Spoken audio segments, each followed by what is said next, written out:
남편이 없는 사이 시아버지의 아이를 임신한 며느리, 그리고 그 뒤에 숨겨진 끔찍한 진실은 온 집안을 충격에 빠뜨렸습니다. 이야기는 평화로운 중소도시 충주에서 시작됩니다.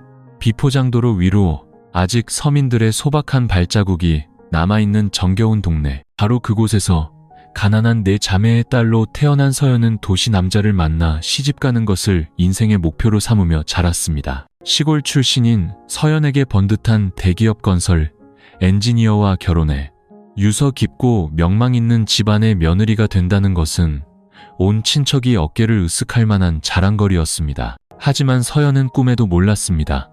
충주 시내 중심가에 위치한 굳게 닫힌 3층짜리 양옥집 대문 뒤에 얼마나 끔찍한 비극이 그녀를 기다리고 있는지를 말이죠. 서연의 남편 민주는 그녀보다 4살 연상으로 건설 엔지니어였습니다. 출장이 잦아 집을 비우는 날이 더 많았죠. 신혼 초에는 둘만의 오붓한 시간도 잠시 있었지만 얼마 지나지 않아 민주는 북쪽 강원도에 있는 건설 현장으로 돌아가야 했습니다. 서연은 시부모님과 함께 사는 집에 홀로 남겨졌죠. 처음에는 모두가 그게 더 잘된 일이라고 생각했습니다. 시부모님이 며느리를 챙겨주니 외롭지 않을 거라면서요. 하지만 서연은 서서히 불안감을 느끼기 시작했습니다. 시아버지 김진태 씨는 과거 도청 건설과 과장까지 지낸 인물이었습니다. 은퇴 후에는 동네 어르신들과 어울리며 시간을 보냈는데 학식과 지위가 있어 그의 말 한마디 한마디는 무게가 있었죠. 점잖은 풍채, 부드러운 중저음의 목소리, 온화한 태도는 그 누구도 그를 의심할 수 없게 만들었습니다. 반면 시어머니 박 여사는 말이 없고 늘 남편 앞에서 고개를 숙인 채 조심스러운 눈빛을 하고 있었죠. 새아기인 서연은 며느리의 도리를 다하기 위해 애썼습니다. 청소, 요리, 장보기까지 불평 한마디 없이 해냈죠. 매일 아침 시어머니보다 일찍 일어나 아침 식사를 준비하고 빨래와 마당 청소를 했습니다. 동네 사람들은 모두 서연이 복을 받아 좋은 집에 시집왔다고 칭찬했습니다. 하지만 정작 서연 자신은 설명할 수 없는 불안감에 시달렸습니다. 요즘 들어 시아버지가 등 뒤로 지나갈 때마다 쏘스라치게 놀라기 일쑤였고 식사 때마다 김진태 씨가 그녀를 쳐다보는 시선이 예사롭지 않게 길게 느껴졌습니다. 집에 단둘이 있을 때면 시아버지는 핑계를 대며 이것저것 물어보거나 가까이 다가와 섰고 심지어 무심결인 척 그녀의 손을 스치기도 했습니다. 하지만 모든 것은 거기까지였습니다. 의심을 품게는 하지만 차마 입 밖으로 꺼낼 수는 없는 애매한 수준이었죠. 서연은 두려웠습니다. 말해봤자 누가 믿어줄까요? 그녀는 시아버지를 나쁘게 생각하고 싶지 않았습니다. 그저 자신이 예민한 탓이라고 세상 어느 시아버지가 그런 비윤리적인 행동을 하겠냐고 스스로를 다독였습니다. 그렇게 애써 외면했죠. 그녀는 남편을 포함해 누구에게도 이 사실을 털어놓지 못했습니다. 평화로운 가정을 깨뜨릴까 두려웠기 때문입니다. 그러던 어느 날 민준이 갑작스럽게 6개월간 북쪽 최전방 현장으로 파견 명령을 받았습니다. 온 가족이 기대를 안고 그를 배웅했지만 서연의 마음은 불안으로 가득했습니다. 세 사람이 남은 집은 평범해 보였지만 민준이 떠난 그날부터 끔찍한 사건들이 연이어 벌어지기 시작했고 그 끝에는 김씨 가문 전체가 고개를 숙여야 할 추악한 진실이 기다리고 있었습니다. 6개월 후 서연은 임신했습니다. 하지만 그 소식은 모두가 생각하는 그런 기쁜 소식이 아니었습니다. 결혼 초 서연은 낯설면서도 희망에 부푼 나날을 보냈습니다. 도시 생활에도 이른 아침의 소음에도 격식 있는 식사 예절에도 익숙하지 않았죠. 특히 집안 모든 사람의 시선이 자신의 모든 행동을 따라다니는 것 같아 늘 조심스러웠습니다. 시부모님의 3층 양옥집은 시내 큰 길가에 위치해 웅장하고 고급스러웠습니다. 하지만 이상하게도 집안에 들어설 때마다 서연은 등골이 오싹해졌습니다. 날씨 때문이 아니라 집안의 분위기 때문이었죠. 모든 것이 너무나 고요하고 너무나 반듯했습니다.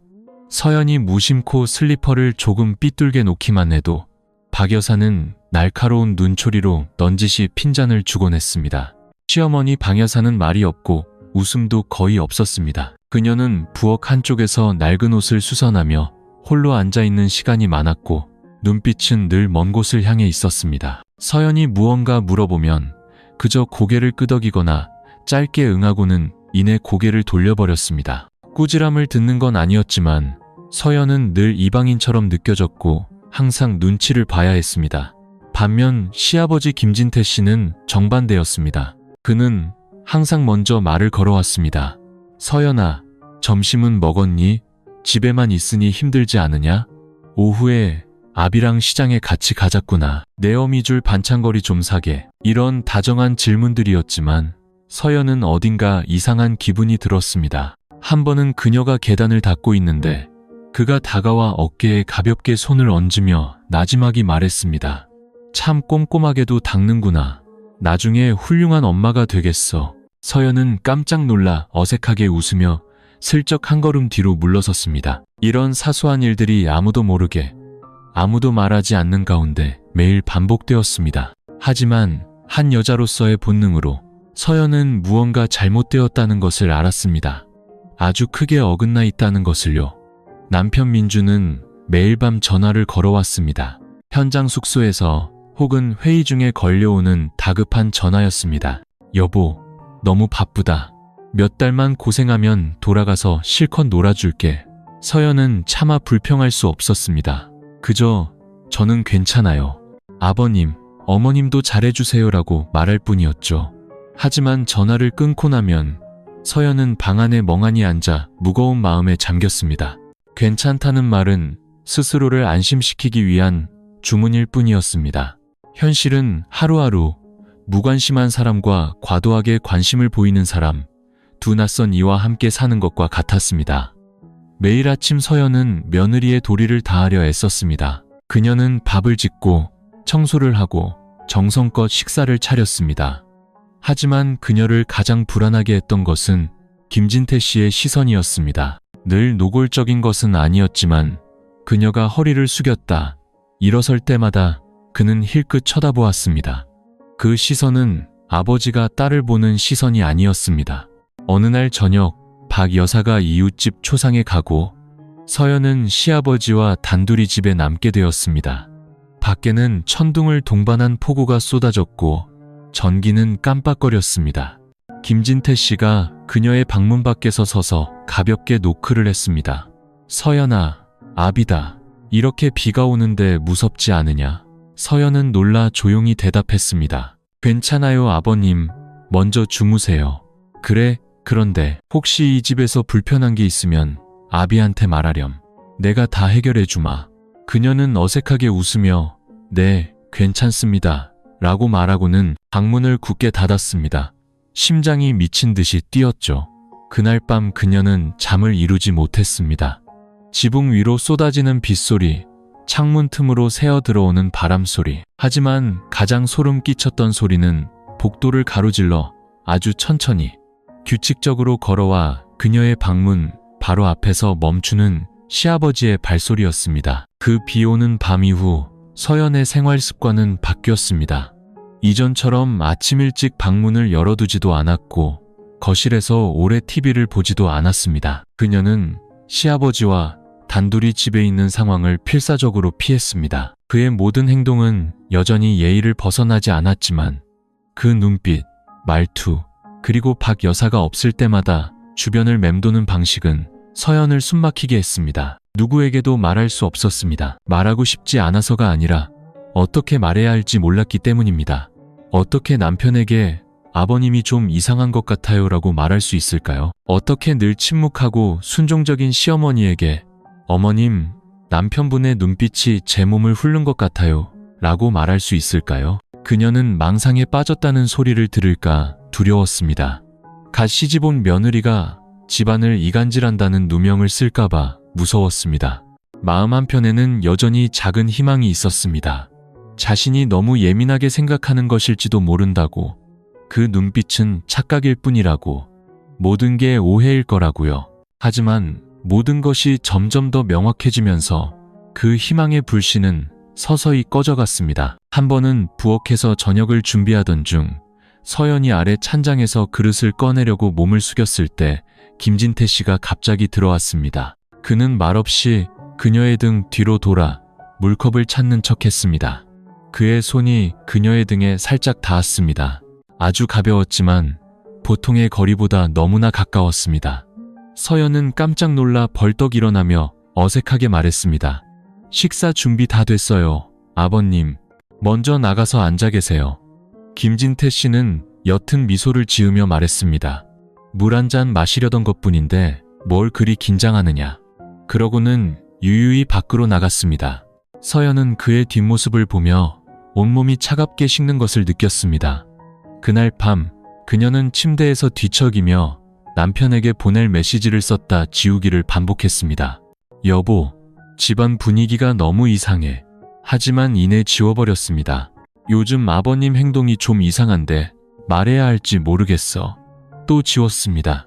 결국 그녀는 짧게 한 문장만 보냈습니다. 여보, 언제 돌아와? 메시지는 읽음으로 표시되었지만 2시간이 지나서야 짧은 답장이 왔습니다. 새 프로젝트가 막 시작해서 아마 6개월은 더 걸릴 거야. 무슨 일 있어? 서연은 화면을 뚫어지게 쳐다봤습니다. 아무 일도 없지 않다고 소리치고 싶었지만 대신 이렇게 답장했습니다. 아니, 괜찮아. 그냥 보고 싶어서. 스스로에게. 그리고 남편에게 거짓말을 했습니다. 그녀는 휴대폰을 내려놓고 소리 없이 울었습니다. 눈물이 베개를 이불 한쪽을 흠뻑 적셨습니다. 처음으로 그녀는 너무 서둘러 결혼한 것을, 모범적이고 점잖은 줄만 알았던 가정에 발을 들인 것을 후회했습니다. 매일 밤 굳게 닫히는 문 뒤에 너무나 많은 비밀이 숨겨져 있었습니다. 다음 날 아침 서연은 평소보다 일찍 일어났습니다. 찬물로 세수하며 정신을 차리고 머리를 고쳐 묶으며 다짐했습니다. 살아야 해. 정신 똑바로 차려야 해. 나를 구할 수 있는 건 나 자신뿐이야. 하지만 서연은 몰랐습니다.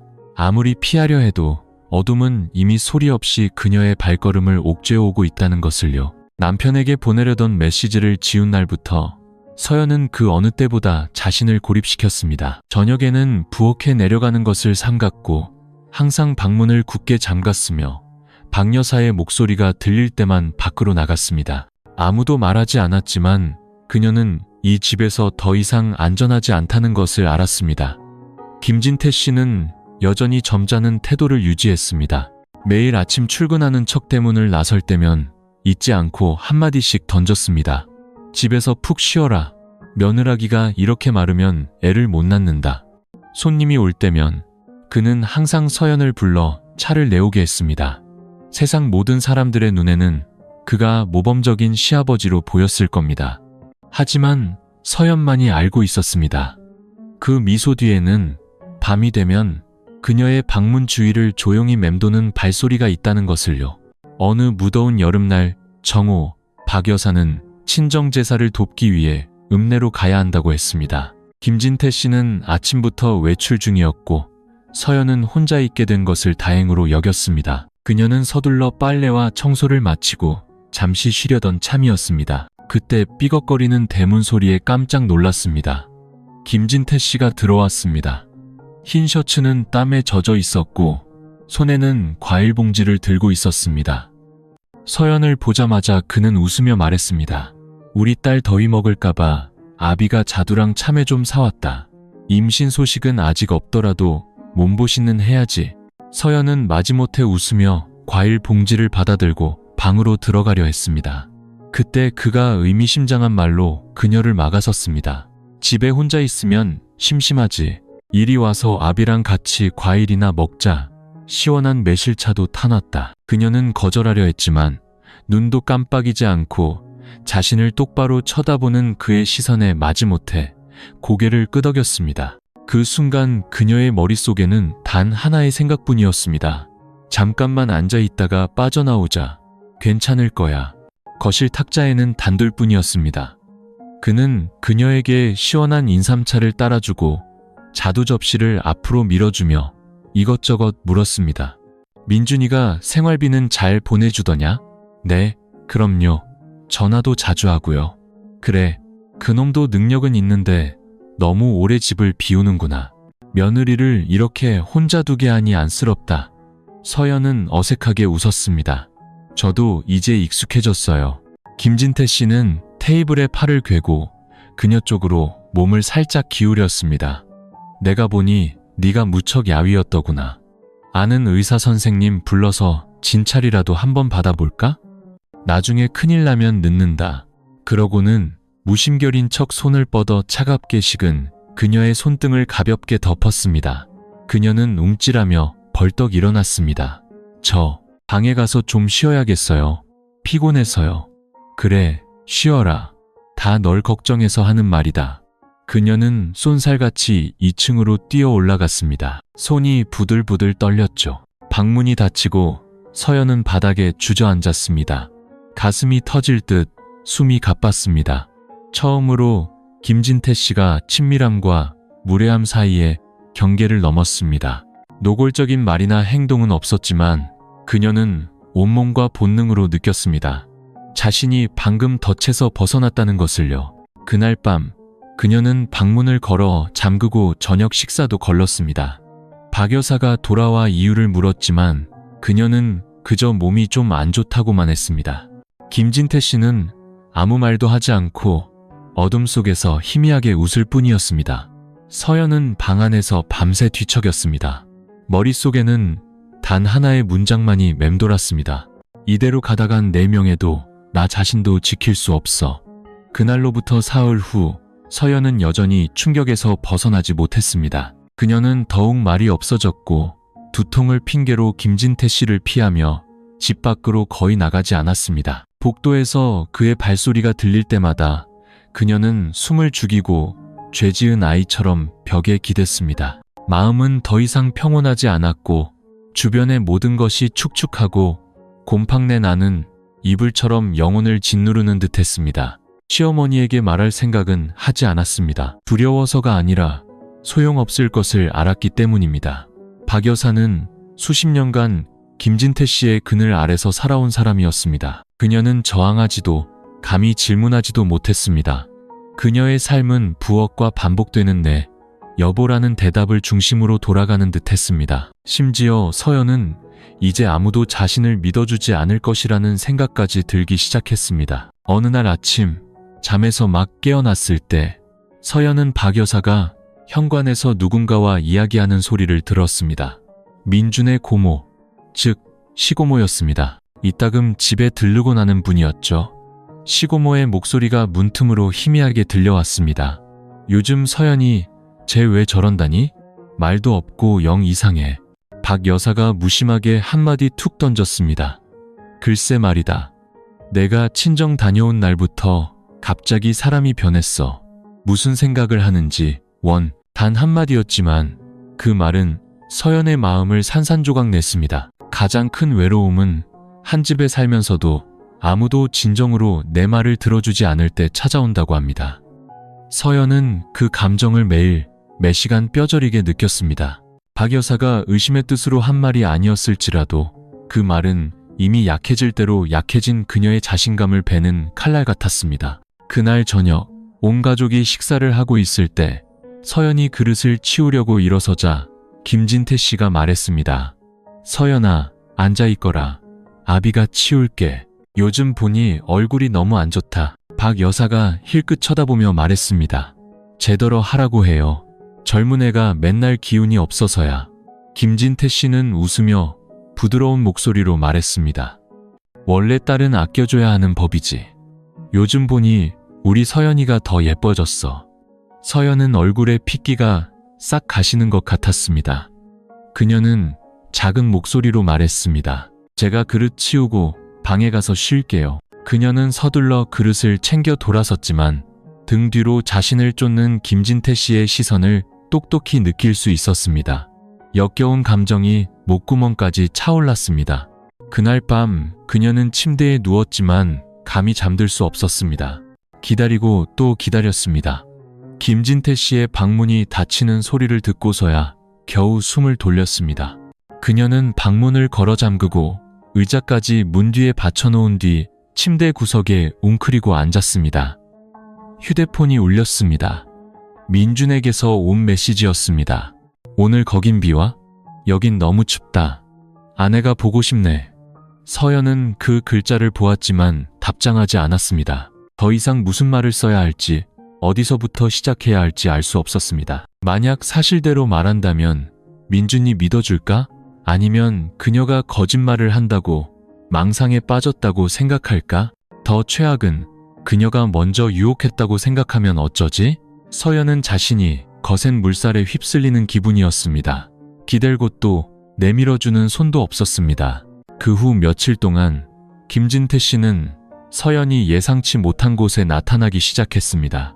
그녀가 시장에 가면 그도 시장에 따라 나섰습니다. 그녀가 빨래를 널면 그는 마당에 나와 바람을 쐬었고, 그녀가 요리를 하면 등 뒤에 서서 이래라 저래라 했습니다. 처음에는 가벼운 도움의 말이었지만 점차 시선은 길어졌고 우연을 가장한 접촉은 잦아졌습니다. 하루하루가 지날수록 서연은 마치 자물쇠 달린 새장 속에 갇힌 듯 숨이 막혔습니다. 무슨 일이 일어나고 있는지 똑똑히 알았지만 어떻게 해야 할지 몰랐습니다.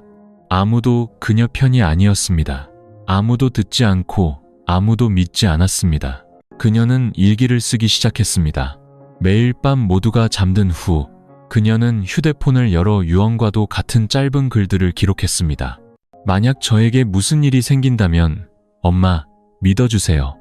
저는 누구도 배신하고 싶지 않았어요. 그날은 비가 오는 밤이었습니다. 갑자기 쏟아진 여름 소나기는 전기를 불안정하게 만들었습니다. 서연은 침대에 웅크리고 누워 아직 보내지 못한 메시지 창이 띄워진 휴대폰을 손에 쥐고 있었습니다. 여보, 나 무서워. 하지만 보내기 버튼을 누르지 못했습니다. 수십 번을 망설였고 수십 번을 지웠습니다. 그녀는 더 이상 자신이 신뢰받고 보호받을 수 있다는 믿음이 없었습니다. 남편은 머나먼 최전방에 있고 공사는 아직 끝나지도 않았습니다. 그녀의 두려움을 지금 아무도 볼 수 없고 이해할 수 없었습니다. 밖에서는 천둥이 울리고 바람이 창문을 세차게 두드렸습니다. 집 안에는 시계의 똑딱거리는 소리와 문틈으로 새어 들어오는 바람 소리뿐이었습니다. 박 여사는 오후부터 이웃집에 가 있었습니다. 먼 친척의 결혼식이었는데 서연은 피곤하다는 핑계로 따라가지 않았습니다. 집에 혼자 있는 것이 더 편할 거라 생각했지만 그건 착각이었습니다. 밤 9시가 넘었을 때 계단 아래에서 발소리가 들려왔습니다. 느리고 규칙적인 발소리가 그녀의 방문 앞에서 멈췄습니다. 서연은 깜짝 놀라 앉았고 심장이 미친 듯이 뛰었습니다. 가벼운 노크 소리가 들렸습니다. 서연아, 아직 안 자느냐? 김진태 씨의 목소리였습니다. 그녀는 침묵으로 답했습니다. 비가 너무 많이 와서 말이다. 집에 우리 둘뿐이니 걱정이 돼서 그런다. 괜찮은 거지? 여전히 침묵. 잠시 후 손잡이를 돌리는 소리가 들렸습니다. 다행히 문은 굳게 잠겨 있었습니다. 서연은 반사적으로 달려가 문고리를 붙잡았습니다. 밖에서 김진태 씨가 나지막이 말했습니다. 문은 왜 잠그고 그러느냐? 우리 집인데 낯선 곳도 아니고 무서울 게 뭐 있다고. 그의 목소리는 작았지만 서연의 머릿속에서는 고함처럼 울렸습니다. 그녀는 이를 악물고 말했습니다. 자고 있었어요. 아버님도 어서 주무세요. 그래, 잘 자거라. 침묵. 서연은 침대로 물러나 부들부들 떨었습니다. 밖에서는 비가 여전히 쏟아졌지만 그녀의 마음속은 더 거센 폭풍이 몰아치고 있었습니다. 1시간쯤 지났을까? 이제 조용해졌다고 생각했을 때 아래층 방문이 열렸다가 닫히는 소리가 들렸습니다. 그녀는 새벽 1시가 다 되어서야 잠이 들었습니다. 피곤해서인지 아니면 두려움에 지쳐서인지 알 수 없었습니다. 다음 날 아침 그녀는 불안한 마음으로 잠에서 깼습니다. 하지만 정말 끔찍한 일은 바로 그 다음 날 일어날 줄은 꿈에도 몰랐습니다. 그날은 토요일이었습니다. 민주는 프로젝트 관리팀과 회의가 있어 오래 통화할 수 없다고 전화를 걸어왔습니다. 서연은 허탈한 마음으로 전화를 끊었습니다. 박 여사는 멀리 시장에 가면서 서연에게 집을 부탁했습니다. 그녀는 평소처럼 요리하고 빨래하고 청소를 했습니다. 정오가 다 되었을 무렵 2층 발코니에서 빨래를 널고 있는데 등 뒤에서 발소리가 들렸습니다. 돌아보니 김진태 씨였습니다. 그녀가 안으로 들어가려 하자 그가 불렀습니다. 서연아, 잠시만 서 있어 보거라. 네? 저 빨래 널고 있는데요. 아비가 할 말이 있으니 이리 좀 들어와 봐라. 그는 그녀의 팔을 잡아 끌었습니다. 힘이 세진 않았지만 그녀를 멈추게 하기엔 충분했습니다. 서연이 가볍게 뿌리치며 말했습니다. 손이 더러워서요. 씻고 갈게요. 하지만 김진태 씨는 놓아주지 않았습니다. 그의 목소리는 완전히 가라앉아 있었습니다. 이리 들어오라고 했다. 발코니 옆 김진태 씨가 평소 책을 읽던 서재에는 작은 창문 하나와 긴 의자뿐이었습니다. 서연은 그 방으로 끌려 들어갔습니다. 반응할 틈도 없이 그가 문을 잠갔습니다. 그녀는 공포에 질렸습니다. 아버님, 지금 뭐 하시는 거예요? 김진태 씨는 그녀를 쳐다봤습니다. 그의 눈빛은 더 이상 모범적인 아버지의 것이 아니었습니다. 그것은 한 남자가 자신이 탐하는 여자를 바라보는 그런 눈빛이었습니다. 내가 널 아낀다. 네가 이 집에 와서 내가 너한테 박하게 대한 적이 있었더냐? 아버님, 제발요. 아무도 모를 것이다.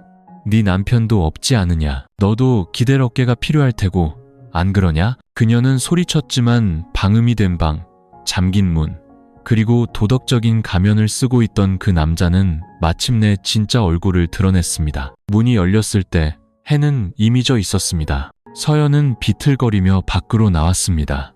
다리가 후들거리고 손으로 가슴을 부여잡은 채 눈빛은 텅 비어 있었습니다. 어떻게 그 방에서 나왔는지 기억나지 않았습니다. 그녀가 아는 것은 단 하나, 그 순간부터 그녀의 인생은 결코 예전 같을 수 없다는 것이었습니다. 그 일이 있은 지 사흘 후 서연은 여전히 식사를 위해 아래층으로 내려갈 수 없었습니다. 그녀는 방 안에 스스로를 가두었습니다. 눈은 퀭했고 입술은 바싹 말라 있었습니다. 울 수도 소리칠 수도 없었고 감히 거울을 볼 수도 없었습니다. 거울 속 자신과 눈이 마주칠 때마다 지난 1년간 자신을 딸이라 부르던 김진태 씨의 역겨운 눈빛이 떠올랐습니다. 그는 아무 일도 없었다는 듯이 평소처럼 생활했습니다. 여전히 매일 저녁 뉴스를 보고 박 여사에게 과일을 사오라고 시키고 심지어 걱정하는 척 물어보기까지 했습니다. 제 감기 걸렸나? 왜 저렇게 문을 닫고 있어? 마치 모든 것이 그의 인생에서 스쳐 지나가는 바람인 것처럼. 하지만 서연에게 그것은 결코 씻을 수 없는 오점이었습니다. 그녀는 도망칠 생각도 했습니다. 짐을 싸서 버스터미널로 가 고향으로 돌아갈까? 하지만 고향에 가면 어머니께 무슨 말을 할 수 있을까요? 어머니는 늙고 허리가 아팠습니다. 평생 고생하며 내 자매를 키워냈죠. 결혼식 날 어머니는 눈물을 글썽이며 그녀의 손을 잡고 말했습니다. 시집 가면 참고 살아야 한다. 참고 살아야 집안이 편한 법이야. 서연은 그때 어색하게 웃었지만 지금은 심장이 쥐어짜이는 듯한 고통만 느껴졌습니다. 나흘째 되던 날 아침 박 여사가 방문을 두드리고 따뜻한 죽 한 그릇을 들고 들어왔습니다. 그녀의 눈빛은 여전히 조용했고 감히 서연을 똑바로 쳐다보지 못했습니다. 뭐라도 좀 먹어라. 이러다 쓰러지겠다. 서연은 고개를 끄덕이며 죽을 받았지만 먹지는 않았습니다. 박 여사는 무언가 말하려다 늘 그랬듯이 그냥 돌아서 나갔습니다. 문이 닫히자 서연은 죽그릇을 탁자에 내려놓고 허공을 응시했습니다. 왜 묻지 않으실까? 알고 계시잖아요. 다 들으셨잖아요. 왜 아무 말도 안 하시는 걸까? 그녀는 머릿속으로 소리쳤지만 입 밖으로는 침묵만이 흘렀습니다. 그날 정오, 서연은 겨우 마음을 추스르고 친한 친구 수진에게 전화를 걸었습니다. 고등학교 동창으로 지금은 고향에서 결혼해 살고 있는 친구였습니다.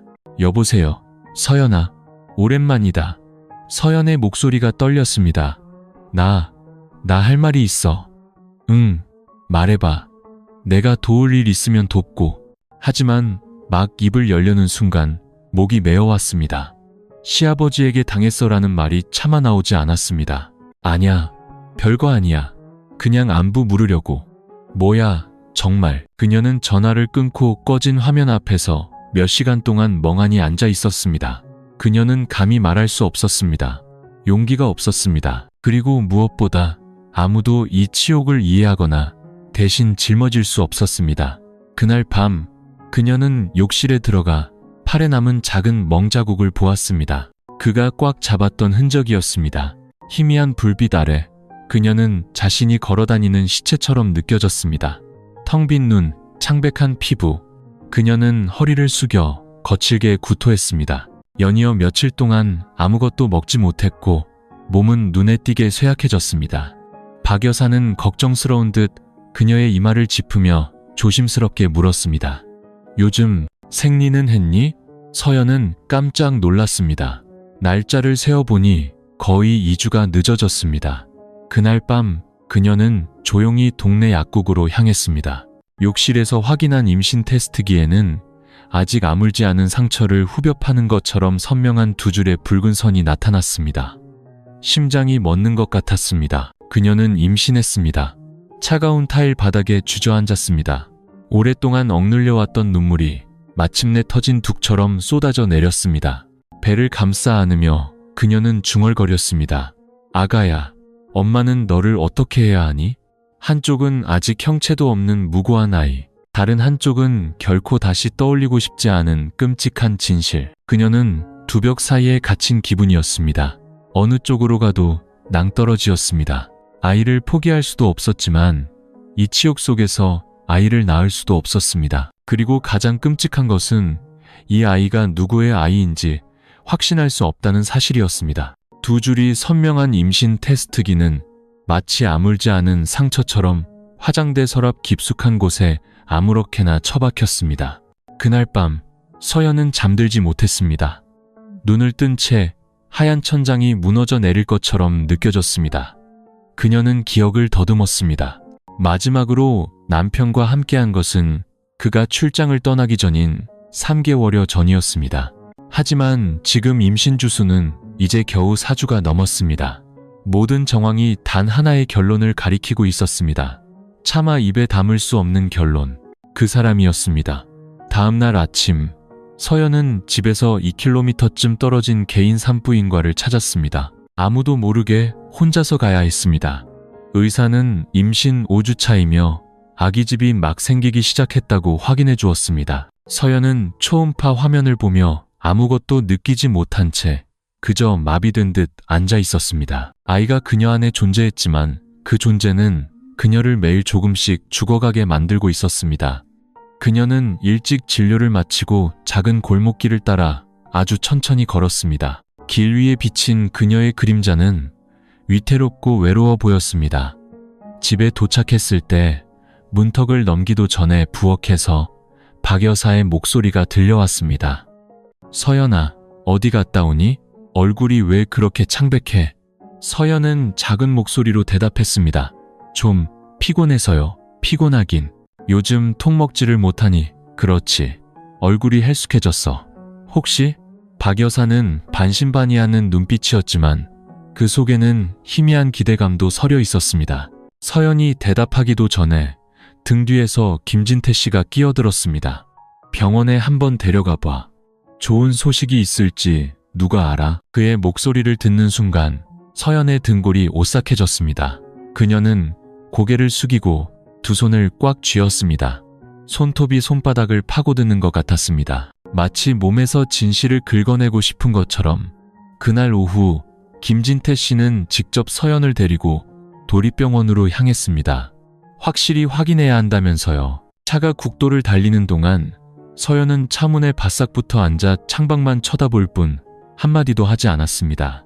네가 지금 두려워하는 거 안다. 하지만 이미 벌어진 일은 되돌릴 수 없어. 이제 임신했으니 건강을 챙겨야지. 네가 입만 다물면 내가 너희 모자를 책임지겠다. 그 말은 목을 베는 칼날 같았습니다. 서연은 대답 없이 고개를 돌렸습니다. 그녀의 눈은 눈물이 모두 마른 듯 건조했습니다. 병원에서 의사는 다시 한번 태아가 정상적으로 주수에 맞게 잘 자라고 있다고 확인해 주었습니다. 김진태 씨는 기쁜 기색을 감추지 못했습니다. 집에 돌아오는 길에는 영양제까지 사서 직접 서연에게 건네며 박 여사에게 말했습니다. 애가 생겼다더군. 이제부터 잘 챙겨줘야 해. 이 집에 곧 장손이 태어날 테니. 박 여사는 눈을 동그랗게 떴습니다. 정말이에요? 의사가 그랬어. 한 달 좀 넘었다고. 민준이가 떠난 지 몇 달 됐으니 시기도 딱 맞지. 서연은 온몸에 힘이 빠졌습니다. 모든 것이 그의 계획대로 흘러가고 있었습니다. 아무도 의심하지 않았습니다. 모두가 그 아이가 그녀와 남편의 사랑의 결실이라고 믿었습니다. 바로 그 사실이 그녀를 소리치고 싶게 만들었지만 그럴 수 없었습니다. 그날 저녁, 박 여사는 곧바로 충주에 있는 서연의 친정어머니에게 전화를 걸어 기쁜 소식을 알렸습니다. 수화기 너머로 어머니는 감격에 겨워 울음을 터뜨렸습니다. 드디어 손주를 보는구나. 우리 집안의 경사다. 서연아, 몸 조심해야 한다. 그녀는 그저 내라고 대답하고는 배를 움켜쥐고 방으로 달려가 쓰디쓴 위에까지 토해냈습니다. 입덧 때문이 아니었습니다. 죄책감 때문에, 수치심 때문에 앞으로 어떻게 살아야 할지 막막했기 때문이었습니다. 그날 밤 김진태 씨가 그녀의 방문을 두드렸습니다. 아비다. 잠깐 들어가도 되겠느냐? 서연은 대답하지 않고 불을 켠 채 침대에 똑바로 앉아 있었습니다. 그가 문을 열고 들어왔습니다. 손에는 우유 한 잔을 들고 있었죠. 따뜻한 우유 한 잔 타왔다. 태아한테 좋다고 하더구나. 그녀는 받지 않고 그를 뚫어지게 쳐다봤습니다. 왜 그러셨어요? 그는 피하지 않고 오히려 그녀를 보며 또박또박 말했습니다. 내가 원했으니까. 그리고 이제 난 손주를 갖게 되겠지. 네가 침묵하기만 하면 모든 게 순조로울 거다. 서연은 온몸을 부들부들 떨었습니다. 제가 사실을 말하면요? 누가 널 믿겠느냐? 민준이가? 아니면 내 시어미가? 이 집안 사람들이? 잘 생각해봐라. 네가 입을 열면 넌 모든 걸 잃게 된다. 하지만 난 더 이상 잃을 게 없어. 아이만은 죄가 없지. 그가 나가고 서연은 조각상처럼 미동도 없이 앉아 있었습니다. 마음속 폭풍은 이미 한계를 넘었습니다. 하지만 그녀는 알았습니다. 이제부터는 싸워야 한다고. 자신을 위해서가 아니라 뱃속에서 자라고 있는 무고한 아이를 위해서. 임신 사실이 알려진 날부터 집안 분위기는 완전히 바뀌었습니다. 김진태 씨는 어딜 가나 만족스러운 미소를 지었습니다. 이웃을 만나면 자랑스럽게 말했죠. 우리 집에 곧 장손이 태어납니다. 우리 며느리가 참 착해서 내가 또 말 안 해도 알아서 다 잘해요. 박 여사도 기쁜 기색이 역력했습니다. 그녀는 서연의 식사를 챙기고 우유를 마시라, 쉬라고 잔소리를 했습니다. 가끔은 서점에서 임신육아 관련 책을 사와 며느리 손에 쥐어주기도 했습니다. 하지만 그녀의 눈빛은 이따금 이상한 빛을 띠었습니다. 마치 무언가 완전히 납득되지 않은 부분이 있는 것처럼요. 서연은 축하와 정성스러운 보살핌 속에서 마치 유리 상자 안에 갇힌 기분이었습니다. 주변의 모든 시선과 행동이 매 순간 그녀를 감시하는 것 같았습니다. 하지만 가장 무서운 것은 시어머니의 관심이나 가족들의 과한 기대가 아니었습니다. 바로 김진태 씨가 그녀의 모든 활동을 통제하기 시작했다는 것이었습니다. 이전에는 서연이 자유롭게 시장에 가고 약국에 가고 친구 집에 갈 수 있었습니다. 하지만 이제 그녀가 대문 밖으로 한 발짝만 나서도 김진태 씨는 즉시 물었습니다. 어디 가느냐? 뭐냐? 아비한테 태워달라고 하지. 한 번은 그녀가 미래를 위해 약간의 비상금을 마련할 생각으로 회계사무소에 지원서를 내려고 PC방에 갔습니다. 하지만 전송 버튼을 누르기도 전에 김진태 씨가 등 뒤에 나타났습니다. 일자리 구하는 거냐? 내가 말했잖니. 지금은 쉬는 게 최선이다. 이른 애 낳고 나서 내가 알아봐 주마. 그의 목소리는 부드러웠지만 눈빛은 음흉했습니다. 협박이 아니라 먼 미래를 걱정하는 사람인 척하며 내리는 명령이었습니다. 그날 밤 그는 그녀에게 통장 하나를 가져다 주었습니다. 이건 내가 손주를 위해 마련해둔 돈이다. 5천만 원 정도 될 게다. 매달 더 넣어주마. 그러니 집에서 편히 쉬어라. 여자는 바깥일을 적게 할수록 좋은 법이다. 서연은 통장을 보며 마음이 차갑게 식었습니다. 이것은 걱정이 아니라 족쇄라는 것을 똑똑히 알았습니다. 헛구역질이 날마다 심해졌습니다. 밤이 되면 빗소리, 바람소리, 그리고 머릿속에서 지워지지 않는 형상들 때문에 소스라치게 놀라잠에서 깼습니다. 꿈에서 그녀는 아이를 안고 밤길을 도망쳤습니다. 등 뒤에서는 한 남자의 그림자가 소름 끼치는 미소를 지으며 쫓아오고 있었습니다. 어느 날 밤, 그녀는 베개의 얼굴을 파묻고 흐느끼며 속삭였습니다. 아가야, 미안해. 네가 누구에게서 태어날지 엄마가 선택할 순 없었지만 끝까지 널 지켜주겠다고 약속할게. 그녀는 매일 일기를 쓰기 시작했습니다. 김진태 씨의 사소한 행동, 눈빛 하나까지 기록했습니다. 더 이상 두려움이 아니었습니다. 증거를 남기기 위한 조용한 계획이었습니다. 어느 날 오후, 김진태 씨가 외출했을 때 박 여사가 방문을 두드리고 연자죽 한 그릇을 가져다 주었습니다. 한참을 앉아 있어도 서연이 수저를 들지 않자 그녀가 천천히 입을 열었습니다. 내가 솔직히 묻자. 요즘 네 시아버지가 좀 이상하지 않으냐? 서연은 깜짝 놀라 그릇을 엎을 뻔했습니다. 네? 왜 그렇게 물으세요? 박 여사는 직접적인 대답 대신 한숨을 쉬었습니다. 내가 그 양반하고 수십 년을 살았다. 어떤 것들은 누가 말해주지 않아도 느껴지는 법이야. 서연은 입술을 깨물었습니다. 그 질문은 폭풍 전의 하늘처럼 캄캄했던 그녀의 영혼에 비친 한 줄기 빛과 같았습니다. 그녀는 시어머니를 바라보았습니다. 오랫동안 침묵하는 인형 같았던 그 여인이 이제 무언가 잘못되었다는 것을 알아챈 유일한 사람이었습니다. 그날 밤 서연은 일기장을 봉투에 넣어 봉인하고 겉에 한 줄의 글을 썼습니다. 만약 무슨 일이 생긴다면 이 글을 모두 읽어주세요. 그녀는 그것을 옷장 가장 깊숙한 곳, 대청소를 하지 않는 이상 찾을 수 없는 곳에 숨겼습니다. 눈앞의 평화는 일시적인 것일 뿐 폭풍은 언제든 들이닥칠 수 있다는 것을 알았기 때문입니다. 임신 사실을 알게 된 지 거의 2달이 지났습니다. 서연의 아랫배는 몸에 붙는 옷으로는 더 이상 가릴 수 없을 만큼 조금씩 불러왔습니다. 매일 아침 박 여사는 편하게 헐렁한 옷 입으렴. 임신 초기에는 예민해지기 쉬우니 손주를 위해서라도 마음을 편히 가져야 한다고 당부했습니다. 김진태 씨도 변했지만 정반대의 방향이었습니다. 그는 더 이상 조심스러운 척하지 않았고 오히려 서연을 자신의 소유물처럼 대하기 시작했습니다. 박 여사가 외출할 때마다 그는 핑계를 대고 2층으로 올라왔습니다. 밥은 잘 먹는지 필요한 건 없는지 살피는 척하면서요. 그가 방문을 두드리는 방식은 더 이상 예의가 아니라 감시와 같았습니다. 어느 무더운 정오, 서연이 창문을 열고 방에 앉아 있는데 김진태 씨의 목소리가 들렸습니다. 물 마셨느냐? 아비가 주스라도 갈아다 줄까? 그녀는 서둘러 대답했습니다. 괜찮아요, 아버님. 하지만 3분도 채 되지 않아 발소리가 들려왔습니다. 문이 열리고 김진태 씨가 물컵을 들고 들어왔습니다. 자, 신선한 오렌지 주스다. 내 어미가 막 갈아놨으니 마시고 기운 차려라. 그녀는 감히 그를 똑바로 쳐다보지 못하고 주스를 받아들었습니다. 김진태 씨는 침대 가장자리에 앉아 그녀의 어깨에 슬쩍 손을 얹었습니다. 너무 말랐다. 엄마가 건강해야 태아도 잘 크는 법이야.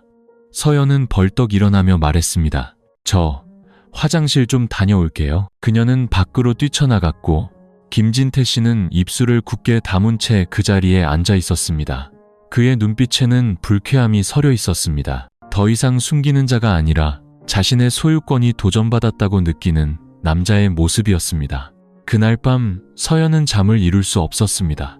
그녀는 발코니로 나가 휴대폰을 손에 쥐었습니다. 수많은 밤 동안 민준에게 전화를 걸려다 멈추었습니다.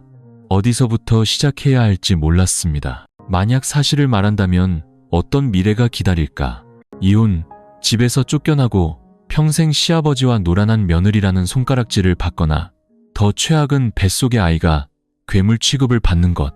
그녀는 우울감에 빠졌습니다. 낙태약을 먹을까 생각하다가도 배에 손을 얹고는 울음을 터뜨렸습니다. 아가야, 미안해. 엄마가 너무 비겁해. 다음날 아침 예상치 못한 일이 벌어졌습니다. 서연이 거실에서 영수증을 정리하다가 산부인과 진료 기록지 한 장을 떨어뜨렸습니다. 우연히 박 여사가 다가와 그것을 주었습니다. 그녀는 진료 날짜를 보더니 미간을 찌푸렸습니다. 이건 왜 지난달 날짜니? 민준이는 3월 중순에 출장 갔잖니? 서연은 깜짝 놀라 얼굴이 새하얗게 질렸습니다. 네, 그게 확실히 하려고 다시 가본 거예요. 하지만 박 여사는 더 이상 묻지 않고 조용히 부엌으로 들어갔습니다. 그날 오후 서연은 박 여사가 남편에게 전화하는 것을 들었습니다. 민준아, 너 떠날 때 서연이가 임신하지 않았던 건 확실하니? 아, 그냥 물어보는 거야. 그녀는 문 뒤에서 숨죽인 채 서 있었습니다. 심장이 미친 듯이 뛰었습니다. 누군가 의심을 시작했으니 기뻐해야 마땅했지만 그녀는 두려웠습니다. 아무도 자기 편이 아닐 때 진실이 너무 일찍 드러날까 봐요.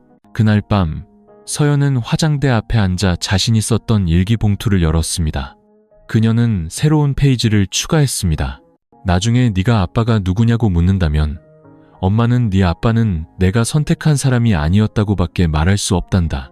하지만 아가야, 엄마는 널 사랑해. 넌 엄마가 목숨을 걸고 지켜야 할 생명이니까. 그리고 그녀는 그것을 작은 USB와 함께 다시 봉투에 넣었습니다. USB에는 그가 방에 들어왔을 때 베개 밑에 숨겨둔 휴대폰으로 몰래 녹음한 그의 목소리가 담겨 있었습니다. 음질은 선명하지 않았지만 그녀가 상상한 것이 아님을 증명하기엔 충분했습니다. 그녀는 직면의 날이 가까워지고 있음을 알았습니다. 민준과의 짧은 통화 후 박 여사는 변하기 시작했습니다. 여전히 부엌 뒤에 서 있는 말이 없고 인내심 많은 여인이었지만 서연은 시어머니가 이상하게도 꼭 필요한 순간에 나타난다는 것을 알아차렸습니다. 김진태 씨가 그녀의 방으로 올라올 때면 박 여사는 현관에 나오거나 복도를 지나갔습니다. 어느 날은 그가 막 물잔을 들고 며느리 방을 노크하려 할 때 마당을 쓰는 척하기도 했습니다. 누구도 입을 열지 않았고 누구도 묻지 않았습니다. 하지만 그 침묵 속에서 서연은 한 가지를 느낄 수 있었습니다. 시어머니가 알고 있다는 것, 그리고 조용히 감시하고 있다는 것을. 그날 오후 비가 부슬부슬 내렸습니다. 서연이 방에서 옷을 개고 있는데 문에서 가벼운 소리가 들렸습니다. 김진태 씨가 아니었습니다. 박 여사였습니다. 내가 잠시만 같이 앉아 있어도 되겠니? 서연은 약간 당황하며 고개를 끄덕였습니다. 박 여사는 침대 가장자리에 앉아 얇은 수건을 만지작거렸습니다. 그녀의 시선은 며느리가 아니라 빗물이 희미하게 비치는 창문을 향해 있었습니다. 내가 처음 시집 왔을 때 네 시아버지도 바빴단다. 시아버지, 그러니까 민준이 할아버지랑 같이 지냈는데 그분도 참 편한 분은 아니었지. 서연은 고개를 들었습니다. 심장이 멎는 것 같았습니다. 박 여사는 여전히 다른 사람 이야기를 하듯 담담하게 말을 이었습니다. 어떤 일들은 아무도 믿지 않고 믿고 싶어 하지도 않는단다. 믿게 되면 선택을 해야 하니까. 그런데 평생 참고 사는 것만 배운 나 같은 여자가 무슨 선택을 할 수 있었겠니? 침묵이 흘렀습니다. 그리고 그녀는 서연의 눈을 똑바로 쳐다보며 조용히 물었습니다. 네가 대답할 필요는 없다. 그저 한 가지만 알고 싶구나. 만약 무슨 일이 터지면 네게 증거가 있니? 서연은 그대로 굳어버렸습니다. 잠시 후 그녀는 일어나 서랍을 열고 일기 봉투와 작은 USB를 꺼내 박 여사 앞에 놓았습니다. 박 여사는 열어보지 않고 그저 아주 천천히 고개를 끄덕였습니다. 알겠다. 잘 간수하거라. 잃어버리지 말고 아무에게도 주지 마라. 더 이상 침묵할 수 없을 때까지. 그리고 그녀는 일어나 뒤도 돌아보지 않고 문 밖으로 나갔습니다. 등 뒤에서 서연이 목맨 소리로 작게 불렀습니다. 어머님, 제가 미우세요? 박 여사는 멈춰 섰습니다. 돌아보지는 않았지만 그녀의 목소리는 처음으로 눈에 띄게 부드러워져 있었습니다. 아니, 난 그저 이런 일이 일어나게 만든 사람이 미울 뿐이다. 그날 밤 서연은 꿈을 꿨습니다. 꿈속에서 그녀는 어두운 방 한가운데 묶여 있었습니다. 한쪽에서는 김진태 씨가 다가오고 있었고 다른 한쪽에는 시어머니가 서 있는 환한 문이 있었지만 그녀는 들어오지 않았습니다. 그녀는 소리쳤습니다. 어머님, 절 구해주세요. 하지만 박 여사는 가슴을 부여잡고 눈물을 흘리며 그저 서 있기만 했습니다. 마치 그녀 자신도 보이지 않는 끈에 묶여 있는 것처럼. 서연은 심장이 미친 듯이 뛰며 잠에서 깼습니다. 그녀는 배에 손을 얹고 조용히 속삭였습니다. 이제 아무도 널 해치게 두지 않을 거야. 엄마가 맹세해. 하지만 바로 다음 날 아침 김진태 씨는 다시 접근해 왔습니다. 그녀가 부엌에서 과일을 깎고 있는데 그가 다가와 도마를 짚는 척하며 등 뒤에 바싹 붙었습니다. 그의 목소리가 속삭였습니다. 어젯밤 꿈에 네가 나왔다. 아주 아름답더구나. 서연은 머리칼이 쭈뼛었습니다. 그녀는 몸을 돌려 소리쳤습니다. 저리 가세요. 그 소리에 위층에 있던 박 여사가 달려 내려왔습니다. 무슨 일이냐? 서연은 그 자리에 얼어붙었습니다. 반면 김진태 씨는 태연하게 말했습니다. 아, 내가 참외 껍질을 너무 두껍게 깎는다고 한마디 했을 뿐이요. 박 여사는 아무 말도 하지 않았지만 그날 이후 그녀는 늘 그런 우연한 순간에 나타났습니다. 서연은 알았습니다. 시어머니는 더 이상 모른 척하지 않는다는 것을. 그 무렵 민준에게서 계획보다 3주 정도 일찍 돌아올 것 같다는 연락이 왔습니다.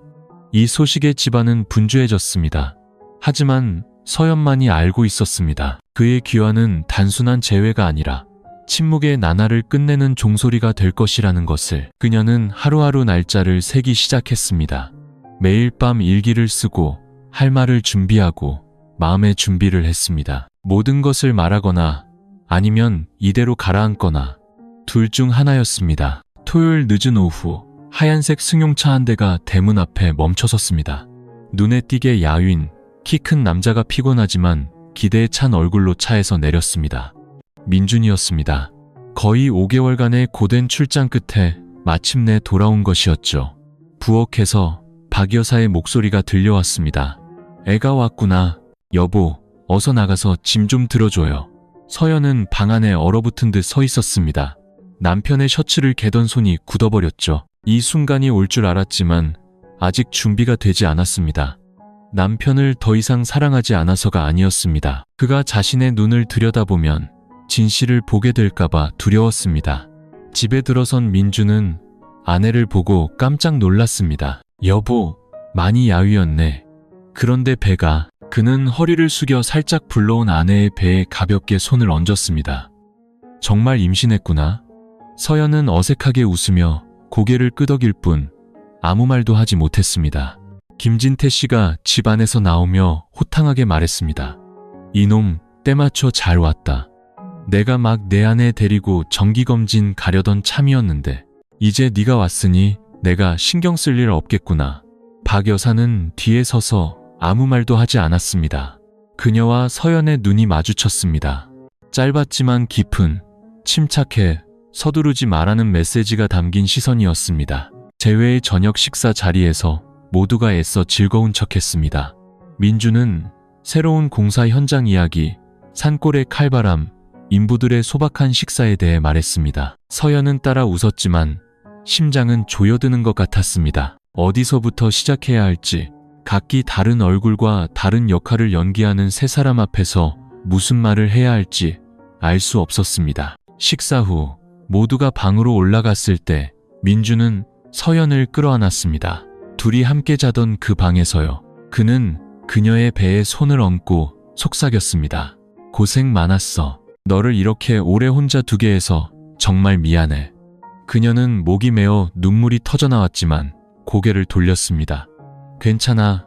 그냥 좀 피곤해서 그래. 그는 그녀의 뺨에 자신의 뺨을 기댔지만 그녀가 떨고 있다는 것은 눈치채지 못했습니다. 그날 밤 서연은 잠들지 못했습니다. 그녀는 한때 가장 안전한 피난처라고 생각했던 남편 옆에 누워 있었습니다. 이제 그는 그녀가 아직 마주할 용기가 없는 진실을 비추는 거울이 되었습니다. 그녀는 휴대폰을 열어 녹음 파일을 틀려다 껐습니다. 화면에는 보내지 못한 메시지가 떠올랐습니다. 여보, 할 말이 있어. 그리고 또 지웠습니다. 다음 날 아침 민주는 그녀에게 종합검진을 받으러 가자고 했습니다. 서연은 거절하려다 고개를 끄덕였습니다. 그녀는 진실의 일부든 전부든 더 이상 숨길 수 없다는 것을 알았습니다. 초음파실에서 의사가 마지막 생리일을 물었습니다. 서연이 민준을 쳐다보자 그가 고개를 끄덕이며 말했습니다. 말해, 의사 선생님이 임신 주수 계산해야 하잖아. 서연은 고개를 숙이고 작은 목소리로 말했습니다. 정확히 기억이 안 나요. 아마 5월 초쯤. 의사는 고개를 끄덕이며 기록했습니다. 밖으로 나왔을 때 민준이 문득 물었습니다. 그런데 5월 초면 내가 이미 출장 갔을 때잖아. 서연은 잠시 굳어있다가 이내 어색하게 웃었습니다. 내가 착각했나 봐. 아마 중순이었나.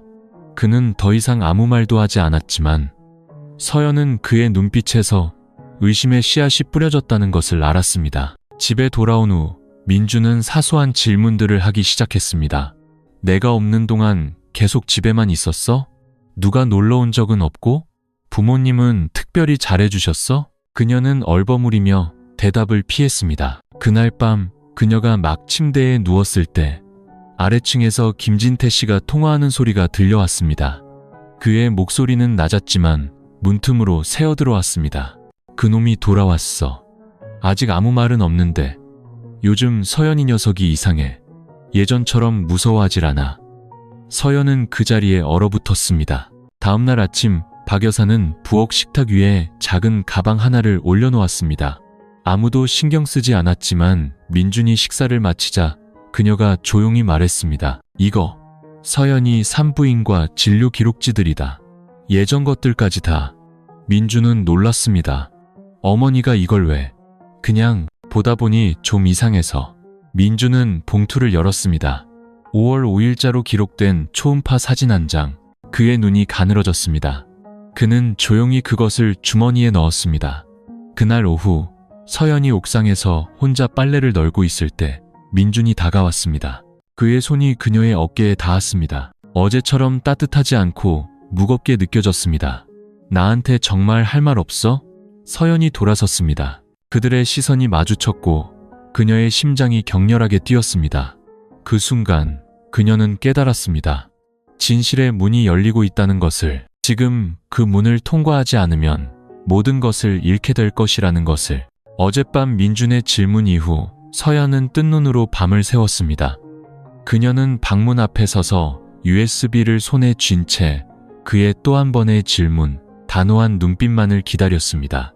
그러면 모든 것을, 오랫동안 숨겨왔던 모든 것을 그에게 줄 참이었습니다. 하지만 민준은 더 이상 묻지 않았습니다. 그는 그저 벽을 향해 돌아누워 침묵할 뿐이었습니다. 그 침묵은 서연을 더욱 혼란스럽게 만들었습니다. 그가 그녀에게 기회를 주는 것인지 아니면 머릿속으로 조용히 무언가를 준비하고 있는 것인지 알 수 없었습니다. 다음날 아침 가족들이 모두 시장에 갔을 때 서연은 몰래 전화를 걸었습니다. 지금 그녀가 떠올릴 수 있는 유일한 이름, 고향 친구 수진이었습니다. 한때 모든 것을 털어놓을 뻔했다가 입을 다물었던 바로 그 친구. 여보세요? 서연아? 단 두 마디에 서연은 울음을 터뜨렸습니다.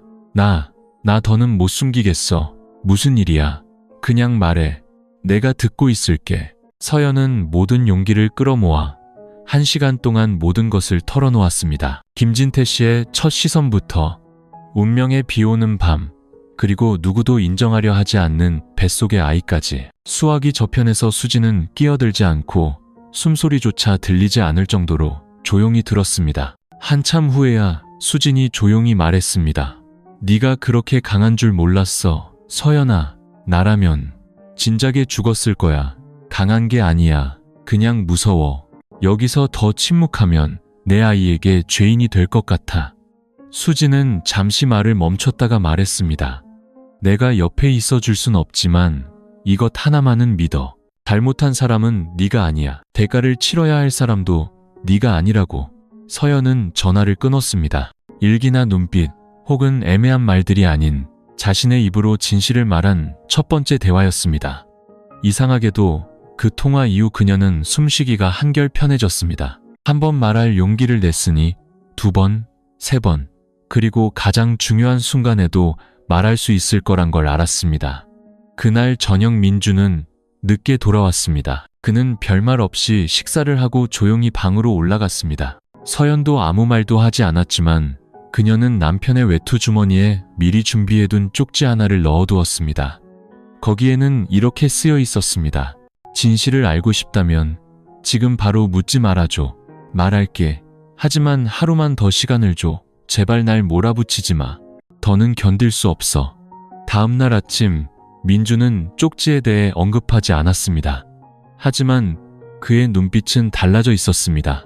더 이상 호기심 많은 남편의 눈빛이 아니었습니다. 자신만의 조사를 시작한 사람, 눈앞의 상처를 벗겨낼 준비를 하는 사람의 눈빛이었습니다. 그날 오후 집이 비었을 때 김진태 씨가 또다시 서연의 방문 앞에 나타났습니다.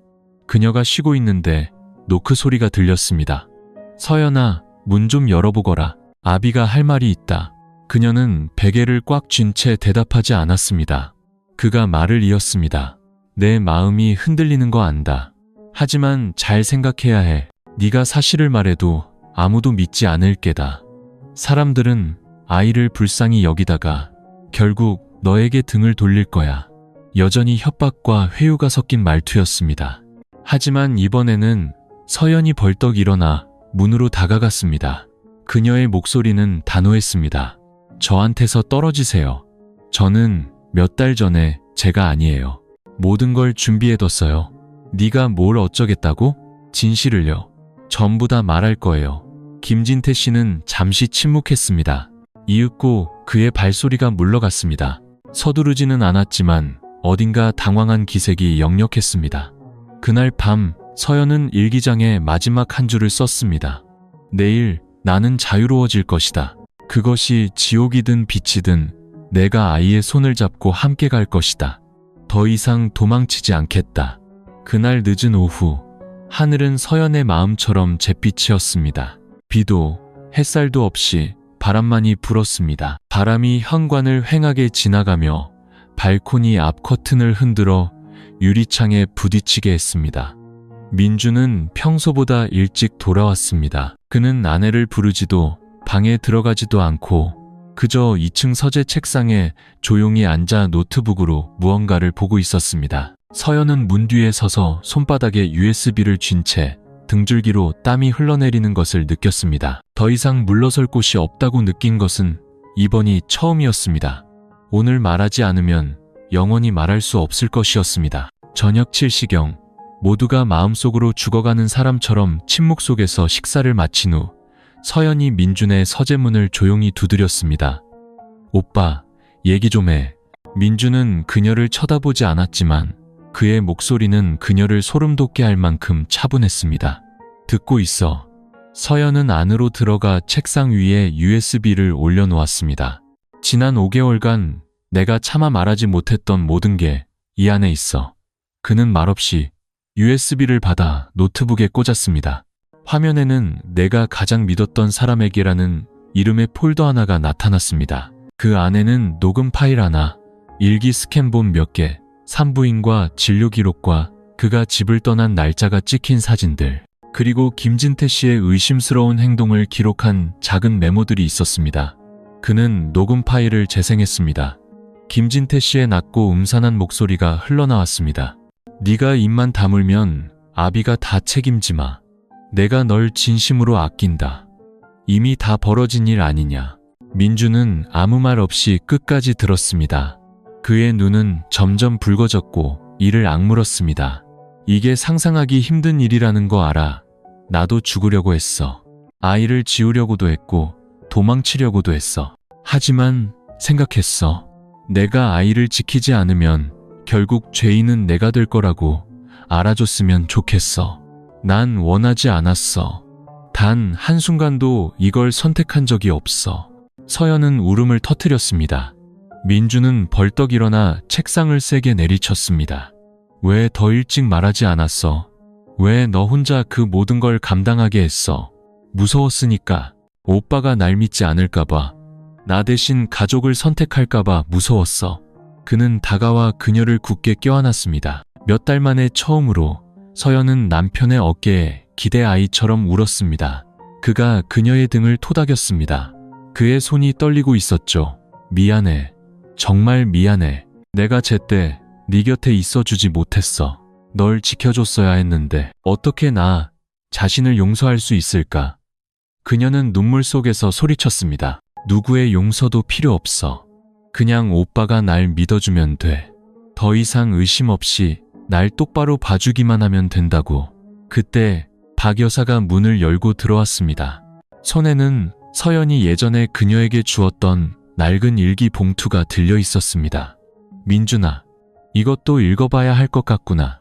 그동안 내가 침묵했던 건 나 역시 한때는 서연이 같았기 때문이란다. 남편에게 짓눌리고 가문의 명예라는 것에 입이 막힌 채 살았지. 민주는 돌아보며 그 자리에 굳었습니다. 박 여사는 아들을 보며 눈물을 흘렸습니다. 이 집에서 올바른 일을 할 수 있는 사람은 너뿐이다. 내 아내가 수십 년 동안의 나처럼 그림자로 살게 두지 마라. 방은 조용했지만 진실은 맑은 하늘에 터지는 천둥처럼 울려 퍼졌습니다.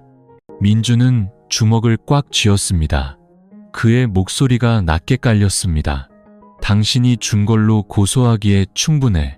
서연은 눈을 들었습니다. 일을 크게 만들고 싶지 않아. 그냥 날 여기서 데리고 나가줘. 우리 아이가 저런 할아버지가 있는 집에서 자라게 하고 싶지 않아. 민주는 고개를 끄덕였습니다. 알았어.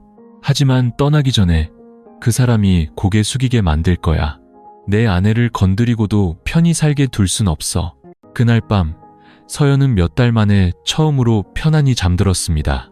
민준의 품속에서 더 이상 멀게만 느껴지던 남편이 아니라 진정한 동맹이자 기댈 곳이었습니다. 그녀는 배에 손을 얹었습니다. 아이가 가볍게 발길질을 했습니다. 그녀는 속삭였습니다. 봤지? 우린 이제 혼자가 아니야. 다음 날 아침 3층 양옥집은 평소보다 더 조용했습니다. 하지만 그 고요함 뒤에는 폭풍이 서서히 몰려오고 있었습니다. 서연은 일찍 일어나 아침 식사를 준비했습니다. 민준이 좋아하는 된장찌개를 끓였습니다. 신혼 초에 자주 끓여주던 음식이었습니다. 그녀는 별말 없이 몇 달 만에 처음으로 부드러워진 눈빛으로 그를 바라보았습니다. 방에서 나온 박 여사도 달라진 분위기에 놀란 기색이 아니었습니다. 그녀는 어젯밤부터 모든 것이 예전 같지 않을 것임을 알고 있었습니다. 김진태 씨가 가장 마지막에 나타났습니다. 다림질이 잘 된 셔츠, 수십 년간 그래왔듯 점잖은 모습이었습니다. 그는 식탁에 앉으며 고개를 끄덕였습니다. 오늘 아침은 온 가족이 다 모였구나. 참 드문 일이야. 서연은 고개를 숙이고 조용히 남편에게 반찬을 집어주었습니다. 민주는 웃지도 말하지도 않았습니다. 김진태 씨가 입을 열었습니다. 오늘 동사무소에서 노인회 회의가 있다. 서연이는 집에서 쉬면서 영양제 꼭 챙겨 먹거라. 민준이 수저를 내려놓았습니다. 그의 목소리는 차분했지만 얼음장처럼 차가웠습니다. 아버지, 급히 가실 필요 없어요. 오늘 이 집에서 확실히 해야 할 얘기가 있습니다. 김진태 씨는 잠시 멈칫했습니다. 그의 시선이 서연을 거쳐 아내에게로 향했습니다. 얼굴은 여전히 태연했지만 등줄기는 뻣뻣하게 굳어 있었습니다. 무슨 일이냐? 제 아내와 관련된 일입니다. 그리고 아버지와도요. 내가 무슨 상관이 있단 말이냐? 민주는 주머니에서 USB를 꺼내 식탁 위에 올려놓았습니다. 여전히 차분한 태도였습니다. 여기 아버지와 서연이의 대화 녹음 파일, 그리고 일기장 전체와 산부인과 기록, 증거가 될 만한 모든 것이 있습니다. 온 가족 앞에서 틀어드릴까요? 방 안에 공기가 얼어붙었습니다. 박 여사는 숟가락을 내려놓았습니다. 서연은 식탁 아래에서 손을 꽉 쥐었습니다. 김진태 씨는 어색하게 웃었지만 눈빛은 흔들리기 시작했습니다. 네가 지금 네 아비를 의심하는 거냐? 의심이 아니라 확신입니다. 아버지는 제가 출장 간 틈을 타 제 아내를 겁탈했습니다. 그리고 지금은 침묵과 가문의 명예를 이용해 그녀의 입을 막으려 하고 있고요. 그게 영원히 숨겨질 거라고 생각하셨습니까? 김진태 씨는 벌떡 일어섰습니다. 목소리가 높아졌죠. 너 지금 무슨 말을 하는 거냐? 미쳤구나. 민준도 일어섰습니다. 책상을 3개 내리쳤죠. 미쳤다고요? 미친 건 아버지입니다. 도덕적인 척, 온갖 훈계를 하시더니 결국에는 병든 욕망에 사로잡힌 위선자일 뿐이었어요. 네가 감히요? 오늘부터 저는 제 아내를 제 모든 것을 걸고 지킬 겁니다. 이따위 가짜 명예 따위는 더 이상 필요 없습니다. 집안은 침묵에 잠겼습니다. 서연은 두 눈이 붉어졌지만 고개를 똑바로 들고 앉아 있었습니다. 박 여사는 조용히 손수건을 꺼내 눈물을 닦았습니다. 누구도 말리지 않았고 누구도 편들지 않았습니다. 처음으로 모든 말이 진실이었고 모든 가면이 벗겨졌기 때문입니다. 김진태 씨는 한 걸음 물러섰습니다. 가슴이 거칠게 오르락내리락 했죠. 그는 편들어줄 눈빛을 찾으려는 듯 한 사람 한 사람을 쳐다봤지만 아무도 없었습니다. 심지어 수십 년간 두려움에 침묵했던 아내조차 예전처럼 그를 보지 않았습니다. 네가 뭘 어쩔 셈이냐? 김진태 씨가 물었습니다. 우선 이 집을 나갈 겁니다. 서연이를 데리고 다른 곳으로 갈 거예요. 아이는 아버지 같은 사람을 할아버지라고 부르며 자라지 않을 겁니다. 민준이 단호하게 말했습니다. 네가 감히 쟤를 데리고 나가? 여긴 더 이상 집이 아니에요. 아버지. 민준은 돌아서서 서연의 손을 꽉 잡았습니다. 이번에는 어둠 속이 아니라 환한 대낮의 빛 속에서였습니다. 그날 오후 부부는 누구에게도 말없이 짐을 쌌습니다. 문을 나서기 전 서연은 한때 자신의 꿈이었던 그 집을 돌아보았습니다. 그 꿈은 이제 산산조각 났지만 그 조각들 속에서 그녀는 자기 자신을 되찾았습니다. 계단 모퉁이에서 박 여사가 조용히 그들을 지켜보고 있었습니다. 그녀는 그들을 붙잡지 않았습니다. 그저 다가와 민준의 손에 통장 하나를 쥐어주었습니다. 이건 엄마가 모은 돈이다. 이걸로 손주 잘 키우거라. 민준은 어머니의 손을 잡으며 목이 메었습니다. 어머니, 용서하세요. 어머니가 어떻게 살아오셨는지 몰랐어요. 박 여사는 역게 미소 지었습니다. 늦지 않았다. 가거라. 더 이상 여자가 나처럼 살게 두지 마. 대문이 닫히고 김진태 씨는 현관 앞에 주저앉았습니다. 얼굴이 새하얗게 질려 있었죠. 아무도 그의 편이 아니었습니다. 그리고 서연은 몇 달 만에 처음으로 해방된 사람의 자세로 시집의 대문을 나섰습니다. 읍내 골목에 위치한 작고 소박하지만 따뜻한 원룸. 그곳은 거짓으로 가득 찬 가정에서 살던 서연이 처음으로 진정한 소속감을 느낀 곳이었습니다. 낡은 벽지, 삐걱거리는 선풍기, 한 사람이 겨우 설 수 있는 좁은 화장실. 하지만 서연에게 그곳은 천국이었습니다. 더 이상 감시하는 눈빛도, 한밤중의 노크 소리도, 부엌에 혼자 있을 때 등 뒤에서 느껴지던 역겨운 숨결도 없는 곳. 민주는 동네의 작은 건설 회사에 다시 취직했습니다. 월급은 많지 않았지만 안정적이었죠. 서연은 집에서 온라인으로 물건을 팔기 시작했고 부업으로 봉투 접기를 하며 아이를 낳을 날을 위해 조금씩 돈을 모았습니다. 삶은 고되고 힘들었지만 마음은 깃털처럼 가벼웠습니다. 그녀는 매일 밤배에 손을 얹고 속삭였습니다. 우리는 살아남을 거야. 누구의 동정도, 누구 앞에서의 굴복도 없이. 하지만 저편, 한때 김씨 가문의 자랑이었던 3층 양옥집에서는 한 사람의 그림자가 점점 외로워지고 있었습니다. 김진태 씨, 말재주와 집안의 명망으로 존경받던 그 남자는 이제 싸늘한 공기 속에서 살고 있었습니다. 친척들은 서연이 집을 나갔다는 소식을 듣고 처음에는 반신반의했습니다. 하지만 한 조카가 우연히 민준이 몇몇 친척에게만 공유한 녹음 파일을 듣게 되었습니다. 그리고 소문은 퍼져나가기 시작했습니다. 종친회 모임에서 사람들은 김진태 씨의 눈을 피하기 시작했고 누군가는 요즘 세상엔 처신을 조심해야지, 안 그러면 집안 망신 다 시킨다며 비꼬기도 했습니다. 어느 날 오후 그가 평소처럼 동네 정자에 나갔지만 익숙한 인사 대신 차가운 목례만이 돌아왔습니다. 한 노인 친구가 조용히 말했습니다. 듣자 하니 자네 집안이 시끄럽다던데? 며느리가 친정으로 애 낳으러 갔다며? 김진태 씨는 어색하게 웃으며 화제를 돌렸지만 등은 차갑게 식어 있었습니다. 그날 밤 그는 방에서 혼자 술을 마셨습니다. 박 여사는 더 이상 묻지 않았습니다. 그녀는 자신을 위한 식사만 챙기고 제단에 꽃을 올리고 방문을 굳게 잠갔습니다. 매일 밤 김진태 씨는 잠을 이루지 못했습니다. 서재 책상 앞에 멍하니 앉아 낡은 서류들을 뒤적였습니다. 벽에 걸린 표창장, 도지사 상장. 이제 그 종이 한 장 한 장이 그의 과거를 후려치는 채찍 같았습니다. 그가 자신의 본성을 감추기 위해 사용했던 바로 그 과거를요. 사흘 후 그는 검찰에 근무했던 옛 친구에게 전화를 걸었습니다. 이보게, 요즘 법이 집안일에 대해서도 조사를 하나? 그러니까 공식적인 고소가 없어도 말일세. 상대방은 차갑게 대답했습니다. 고소가 없으면 아무도 나서지 않지. 하지만 잊지 말게. 요즘 세상은 법원보다 인터넷이 더 무서워. 녹음 파일 하나면 인생 끝장나는 거야. 김진태 씨는 얼굴이 새하얗게 질린 채 전화를 끊었습니다. 그날 밤새도록 그는 서연의 방에서 일기장과 서류를 찾았지만 모든 것이 사라지고 없었습니다. 흔적조차 없었죠. 그가 책상 위에서 보았던 USB조차 보이지 않았습니다.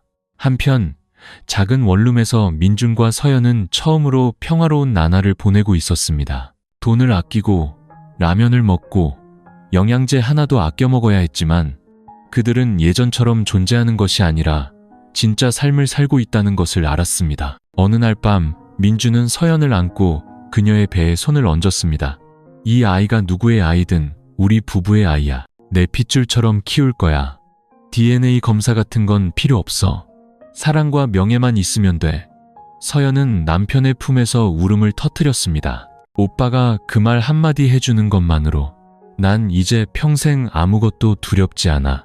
하지만 김씨 집안에서는 김진태 씨가 반격을 준비하고 있었습니다. 그는 변호사를 고용해 조용히 역고소를 준비했습니다. 며느리가 노인의 명예를 훼손하고 가정을 파탄냈다는 누명을 씌우려는 뼛속까지 추악한 계획이었습니다. 그는 알았습니다. 여기서 판을 뒤집지 못하면 그가 잃는 것은 체면뿐만이 아니라 인생 전부가 될 것이라는 것을. 3층 양옥집을 떠난 지 일주일 후 서연과 민준의 삶은 작은 원룸에서 잠시 안정을 찾았습니다. 매일 서연은 평온한 일상을 유지하려 애썼습니다. 규칙적으로 식사하고 태교를 하고 남편의 온라인 부업을 도왔습니다. 밤이면 여전히 소스라치게 놀라잠에서 깼지만 더 이상 악몽을 꾸지는 않았습니다. 이제 그녀 곁에는 진정한 남자가 있었으니까요. 그러던 어느 날 아침 민준이 출근하려고 오토바이에 시동을 걸 때 그의 휴대폰이 울렸습니다. 파출소에서 온 전화였습니다. 김민준 씨 맞으시죠? 잠시 파출소로 와주실 수 있겠습니까? 부친이신 김진태 씨로부터 가족 갈등 및 명예훼손과 관련하여 고소장이 접수되었습니다. 민준은 골목 한가운데서 얼어붙은 듯 멈춰섰습니다. 귀가 멍멍했죠. 1시간 후 파출소 책상 위에는 김진태 씨의 서명이 선명한 고소장이 놓여 있었습니다. 내용은 이러했습니다. 본인의 며느리 박서연은 본인이 자신을 성적으로 학대했다는 거짓 사실을 유포하여 가족의 명예를 실추시키고 아들 김민준을 오해하게 만들어 가출하게 하였음. 법에 따라 처벌해 주시기 바랍니다. 조사관이 물었습니다. 부친께서 제출하신 게 맞습니까? 민준은 얼굴이 굳은 채 고개를 끄덕였습니다. 맞습니다. 하지만 아버지가 거짓말을 하고 있다는 증거를 제가 제출하겠습니다. 그럼 내일 아내분과 함께 다시 와주십시오. 그날 오후 민준은 돌아와 모든 것을 이야기했습니다. 서연은 그 자리에 얼어붙었습니다. 얼굴이 종이처럼 하얘졌죠. 그 사람이 정말 그런 짓을. 우리가 아직 정식으로 고소하지 않은 걸 알고 판을 뒤집으려는 거야. 하지만 나도 준비했어. 민준은 서랍을 열어 USB 사본, 일기장 사본, 서류 사진들을 꺼냈습니다. 모든 것을 스캔해서 아는 변호사에게 보내두었던 것입니다. 우리는 방어만 하지 않을 거야. 반격할 거야. 그날 밤 박 여사가 갑자기 전화를 걸어왔습니다. 그녀의 목소리는 떨리고 있었죠. 미안하다. 그이가 기어코 일을 저질렀구나. 내가 막지 못했다. 민준이 대답했습니다. 어머니, 걱정 마세요. 저희는 두렵지 않아요. 하지만 어머니, 가능하시다면 증인으로 서주세요. 어머니의 증언 한마디면 모든 게 달라질 거예요. 수화기 저편은 잠시 침묵하다가 이내 목소리가 들려왔습니다. 하루만 생각할 시간을 다오.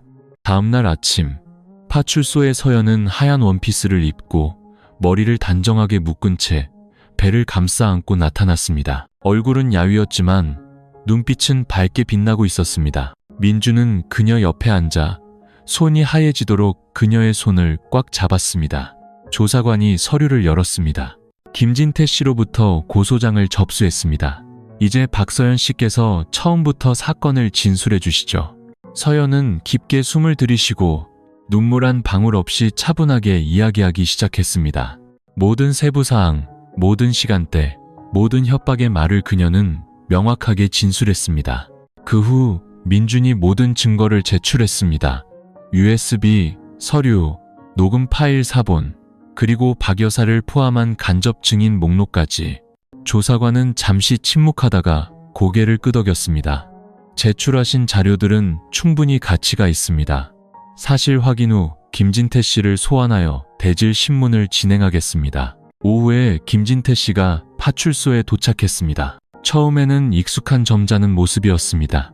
서류 가방을 들고 단정하게 차려입었죠. 하지만 조사실에 앉아있는 민준과 서연을 보자 그의 눈에 불안감이 스쳤습니다. 조사관이 USB를 그의 앞에 놓고 이 녹음 파일 속 목소리가 본인 목소리가 맞습니까? 라고 묻자 김진태 씨는 얼굴이 창백해지며 당황했지만 끝까지 부인했습니다. 기억나지 않습니다. 편집되었을 수도 있고요. 그럼 음성 분석을 위해 목소리 채취에 동의하시겠습니까? 그는 말문이 막힌 채 시선을 피하며 주위를 두리번거렸습니다.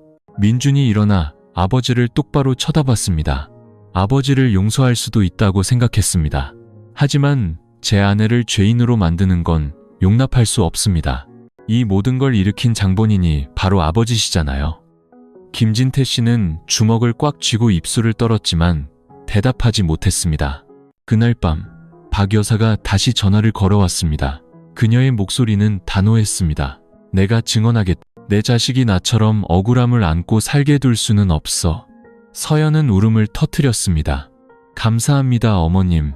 용기 내주셔서 정말 감사해요.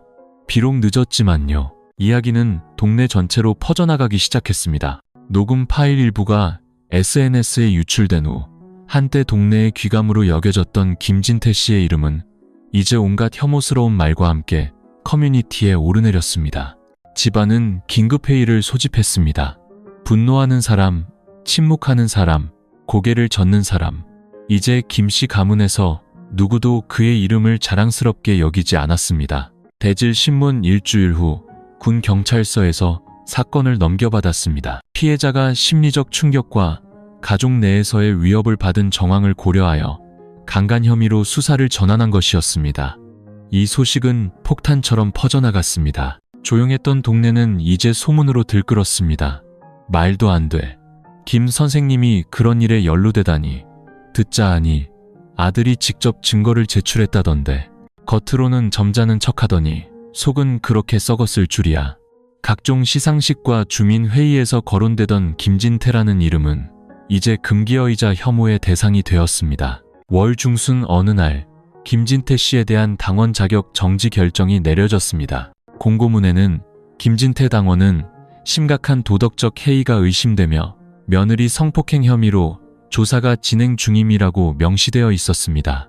즉시 그는도 교육청 퇴직교원회에서의 모든 직위를 박탈당했고 지역 대표 회의 명단에서도 이름이 삭제되었습니다. 대문 앞에 걸려있던 3년 연속 모범 가정이라는 현수막은 조용히 철거되었습니다. 각종 회의에서 고개를 빳빳이 들고 다니던 김진태 씨는 이제 집 안에 숨어 골목 밖으로 얼굴을 내밀지 못했습니다.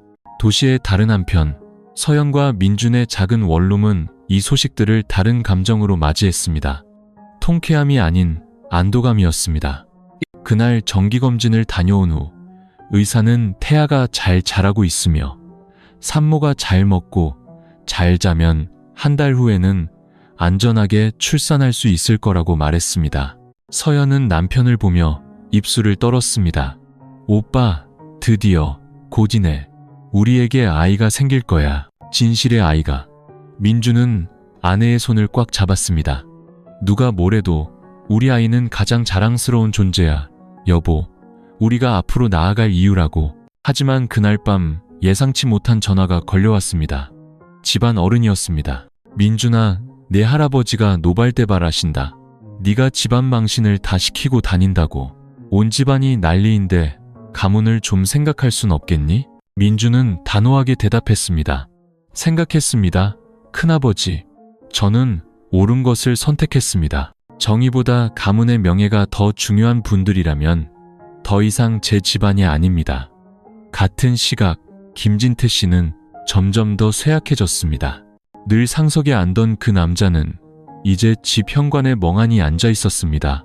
머리는 일주일 만에 새하얗게 변했습니다. 이웃들은 지나가며 더 이상 인사하지 않고 조용히 고개를 저을 뿐이었습니다. 박 여사는 완전히 침묵했습니다. 그녀는 욕을 하거나 비난하지 않았지만 매일 일찍 일어나 마당을 쓸고 자신만의 식사를 준비했습니다. 김진태 씨가 식사를 마치면 그녀는 말없이 그의 그릇만 따로 치웠습니다. 그는 화를 내고 책상을 치고 소리 지르기도 했습니다. 당신도 저것들 편드는 거지. 그녀는 그저 대답했습니다. 난 누구 편도 들지 않아요. 내 양심을 따를 뿐이지. 어느 날 오후, 김진태 씨는 혼자 군 경찰서로 찾아가 사건 담당 조사관을 만나게 해달라고 요청했습니다. 며느리에 대한 고소를 취하하고 싶습니다. 제가 잘못했습니다. 조사관이 물었습니다. 허위 진술을 했다는 확인서에 서명할 준비가 되셨습니까? 그는 잠시 침묵하다가 말했습니다. 며칠만 시간을 주십시오. 그날 밤 그는 혼자 앉아 있었습니다. 손에는 3년 전설에 찍은 가족 사진이 들려 있었죠. 그때 서연은 환하게 웃으며 민준의 손에 자신의 손을 포개고 있었고 그는 모든 것을 가진 사람처럼 만족스러운 얼굴로 가운데 앉아 있었습니다. 이제 다시 보니 사진 속 미소는 더 이상 자신을 향한 것이 아니었습니다. 그는 갑자기 울음을 터뜨렸습니다. 아무도 들어주지 않고 아무도 위로해주지 않는 울음. 인간성을 잃은 자의 대가는 마지막에는 명예조차 포함하여 아무도 곁에 남지 않는다는 것이었습니다. 7월 초 장마가 시작되었습니다. 억수 같은 비가 도시를 잿빛으로 물들였습니다. 하지만 서연에게 그날은 슬픈 날이 아니었습니다. 모든 것이 충분하다고 느낀 날이었습니다. 그녀는 원룸 창가에 서서 가볍게 배를 쓰다듬었습니다. 뱃속의 아이가 마치 엄마, 저 곧 가요 라고 재촉하듯 힘차게 움직였습니다. 그때 민준의 휴대폰이 울렸습니다. 조사관이었습니다. 김민준 씨, 알려드릴 게 있습니다.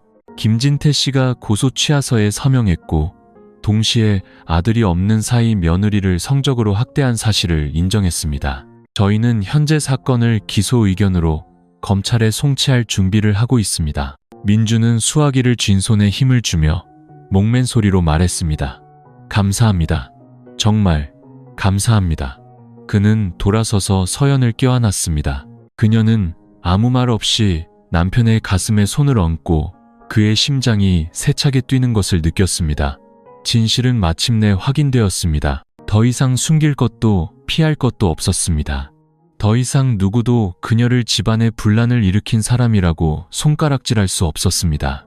이틀 후 서연에게 진통이 시작되었습니다. 고통의 눈물이 흘렀지만 더 이상 치욕의 눈물은 아니었습니다. 민주는 아내를 군립병원으로 데려갔습니다. 소박하지만 깨끗하고 아늑한 곳, 예전 3층 양옥집의 냉기와는 다른 곳이었습니다. 박 여사도 조용히 택시를 타고 왔습니다. 그녀는 대기실에 앉아 떨리는 손으로 따뜻한 죽이 담긴 보온병을 들고 있었습니다. 아내는 못 들어가지만 무서워하지 마라. 엄마가 밖에 있을게. 분만은 5시간 동안 계속되었습니다. 새벽 2시 수술실에서 우렁찬 울음소리가 터져 나왔습니다. 3.2kg의 남자아이, 하얀 피부, 숨 많은 검은 머리, 동그랗게 뜬 눈. 아이는 밖에서 쏟아지는 비 속에서 첫 울음을 터뜨렸습니다. 민주는 그 자리에서 울음을 터뜨렸습니다. 그는 아내의 손을 잡고 이마에 입을 맞췄습니다. 잘했어, 서연아. 당신과 아이가 내 전부야. 그녀는 속삭였습니다. 나와 우리 아이를 버리지 않아줘서 고마워. 다음 날, 민주는 아빠 손안에 담긴 작은 아기 손 사진을 SNS에 올렸습니다. 그리고 이렇게 썼습니다. 우리는 진실을 낳았습니다. 그리고 이 진실은 빗속에서 살아갈 자격이 있습니다. 게시물 아래에는 수백 개의 축하 댓글이 달렸습니다.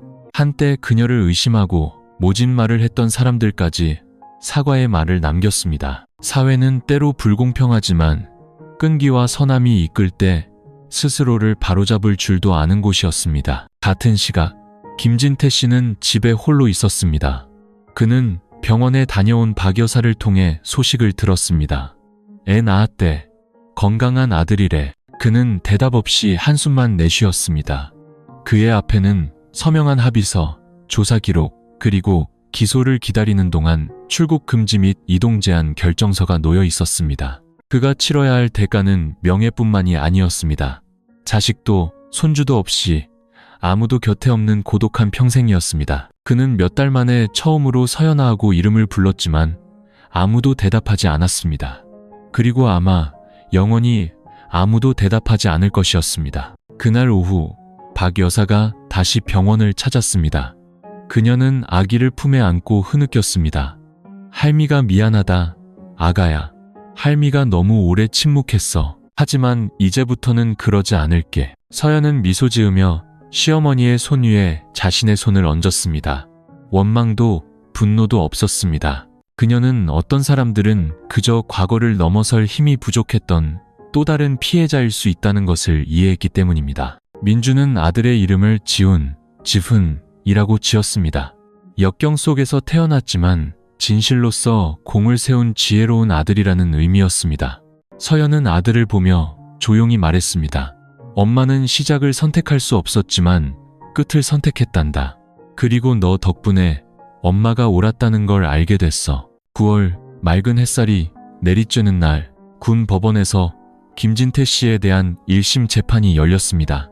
친족 관계를 이용한 성폭력 혐의였습니다. 온 동네가 떠들썩했고 사람들은 법원 마당을 가득 메웠습니다. 법정 안 세 줄의 방청석은 친척, 이웃, 그리고 한때 김진태 씨를 도덕의 상징으로 존경했던 사람들로 꽉 차 있었습니다. 한때 행사의 주빈으로 연단에 섰던 김진태 씨는 오늘 수갑을 찬 채 법정에 들어섰습니다.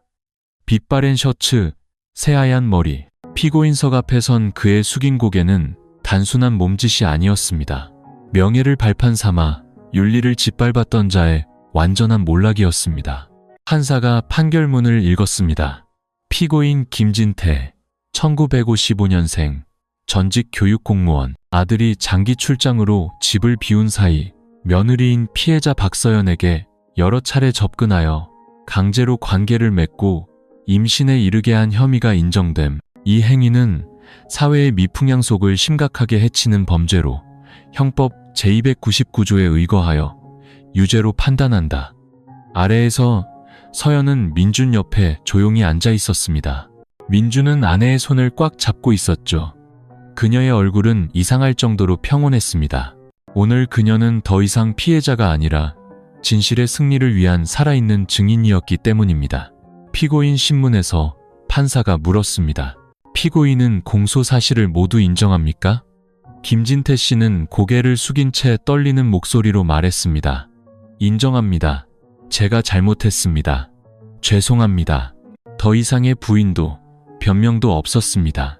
증거가 그를 다른 말 못하게 했고 무엇보다 그는 자신의 양심에 패배했기 때문입니다. 변호인은 고령, 초범, 그리고 교육계에 헌신한 점을 들어 선처를 호소했지만 검사는 단호하게 반박했습니다. 사회적 영향력이 클수록 더 큰 책임감을 갖고 살아야 합니다. 피고인의 행위는 법을 어겼을 뿐만 아니라 도덕적 신뢰를 무너뜨리고 피해자의 정신에 심각한 상처를 입혔으며 사회에 큰 충격을 주었습니다. 아래에서 많은 사람들이 조용히 고개를 끄덕였습니다. 한때 칭송받던 사람이 정의 앞에 고개 숙여야 하는 현실. 그것은 망신이 아니라 경종이었습니다. 휴정 시간. 누구도 김진태 씨에게 말을 걸지 않았습니다. 박 여사조차 멀리서 남편을 바라볼 뿐이었습니다. 눈빛에는 더 이상 분노도 사랑도 없었습니다. 아주 명확한 단절만이 존재했습니다. 재판이 재개되고 판사가 선고했습니다. 증거와 증언을 토대로 본 재판부는 피고인 김진태에게 징역 7년을 선고한다. 또한 법정에서 피해자에게 공개 사과하고 규정에 따라 정신적 피해 보상금을 지급할 것을 명한다. 판사봉 소리가 울려 퍼지자 법정은 조용해졌습니다. 박수도 환호도 없었지만 모두의 마음이 한결 가벼워지는 것을 느꼈습니다.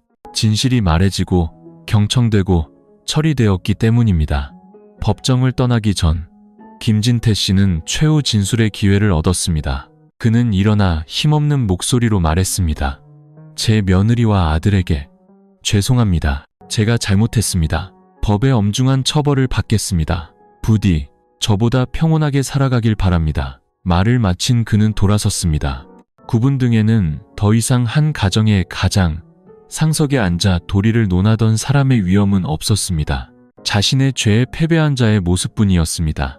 재판이 끝나고 밖으로 나왔을 때 서연은 하늘을 올려다 보았습니다.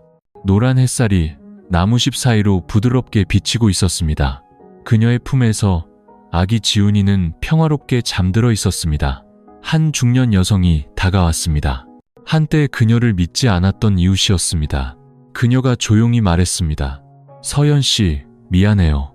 오늘에야 당신이 얼마나 강하고 올바른 사람이었는지 알았어요. 서연은 원망 없이 미소 지었습니다. 진실은요, 누구의 편도 필요 없어요. 그저 증명할 시간만 필요할 뿐이죠. 재판 1년 후 예전의 원룸은 도시 외곽의 작은 2층 집으로 바뀌었습니다. 민준과 서연이 한 푼 두 푼 모아 대출을 받아 장만한 집이었습니다. 화려하지도 고급스럽지도 않았지만 웃음소리가 있고 어둠이 없는 따뜻한 공간이었습니다. 지훈이는 이제 뒤집을 줄도 알고 아빠 엄마가 이름을 부를 때마다 소리내어 웃을 줄도 알았습니다. 아이는 건강하고 밝았고 눈빛은 맑았습니다. 과거에 오염되지 않고 오직 사랑과 보살핌 속에서 자랐기 때문입니다. 서연은 종종 창가에 앉아 아이를 안고 동화책을 읽어주었습니다. 그녀가 넘기는 책장 한 장 한 장은 그녀가 넘어야 했던 인생의 페이지와도 같았습니다. 하지만 이제 그 과거는 짐이 아니라 힘이었습니다. 민주는 계속해서 건설 엔지니어로 일했습니다. 그리고 한때 순종적이기만 했던 서연은 이제 작은 온라인 아동복 쇼핑몰의 사장이 되었습니다. 그녀의 이야기가 알려진 후 많은 사람들의 응원 덕분이었습니다. 적지 않은 사람들이 조언을 구하기 위해 메시지를 보내왔습니다. 낯선 여성들이 이렇게 써보냈습니다. 언니 덕분에 폭력적인 남편을 떠날 용기를 냈어요. 언니를 보며 아이가 있어도 아무것도 없어도 다시 시작할 수 있다고 믿게 됐어요. 감사해요. 더 이상 저 혼자가 아니라고 느껴요. 서연은 한 줄 한 줄 읽으며 울었습니다. 하지만 원망이 아닌 감사의 눈물이었습니다. 박 여사는 재판 후 민준이 마련해준 작은 아파트에서 따로 살기 시작했습니다. 매주 한 번씩 손주를 보러 왔습니다. 그녀는 말이 더 없어졌지만 눈빛은 더 이상 순종적이지 않았습니다. 한 번은 지훈이를 품에 안고 조용히 속삭였습니다. 할미는 비겁했지만 너 덕분에 용기라는 건 아무리 늦어도 시작할 수 있다는 걸 배웠단다. 김진태 씨는 지방의 한 교도소에서 복역 중이었습니다. 처음에는 반항하고 식사를 거부하고 소통을 거부했습니다. 하지만 점차 나이와 병, 그리고 고독이 그를 침묵하게 만들었습니다. 그는 민준에게서 첫 편지를 받았습니다. 단 한 줄이었습니다. 용서하기 위해 이 편지를 쓰는 게 아닙니다. 자신의 죄를 직면하지 못하는 남자는 침묵 속에서 죽게 될 거라는 걸 알려드리기 위함입니다. 그는 편지를 읽고 베개에 얼굴을 묻고 아이처럼 울었습니다. 지훈이의 돌잔치날, 민준과 서연은 그들 곁을 지켜준 사람들을 초대해 작은 파티를 열었습니다. 친구 수진, 함께 싸워준 변호사, 박 여사, 그리고 새로운 이웃들. 화려한 잔치는 아니었지만 차와 과자, 그리고 웃음이 있었습니다. 파티에서 서연은 아들을 안고 일어나 말했습니다. 1년 전 저는 모든 것을 잃었다고 생각했습니다. 하지만 오늘 저에게는 가족과 아이, 그리고 자유가 있습니다. 동정받기 위해 이 이야기를 하는 게 아닙니다. 지금 고통받고 있는 누군가가 있다면 기억해 주셨으면 해서요. 진실은 삶을 더 쉽게 만들어주진 않지만 진정으로 살게 해줍니다. 모두가 박수쳤고 지훈이는 햇살처럼 웃었습니다. 며칠 후 서연의 집에 익명의 편지 한 통이 도착했습니다. 낡은 종이에 떨리는 글씨체였습니다. 얘야, 용서를 구하지 않겠다. 그저 지훈이가 바른 사람으로 자라도록 가르쳐다오. 나 같은 사람이 되지 않도록 네가 잘 해낼 거라 믿는다. 진태. 서연은 편지를 읽고 접었습니다. 울지 않았습니다. 그저 지훈이의 사진과 함께 선반 위에 올려놓았습니다. 비극을 초래했지만 마침내 고개 숙일 줄 알았던 사람의 마지막 메시지였습니다. 이 이야기는 단순히 한 가족의 비극이 아닙니다. 침묵 속에서 고통받는 수많은 삶을 비추는 거울과도 같습니다. 이 이야기는 우리에게 단순하지만 중요한 사실을 말해줍니다. 권력을 가진 자가 도덕성을 잃으면 가장 가까운 사람들에게 재앙이 된다는 것을요. 연약해 보였던 며느리 서연은 결국 가장 강한 사람이었습니다.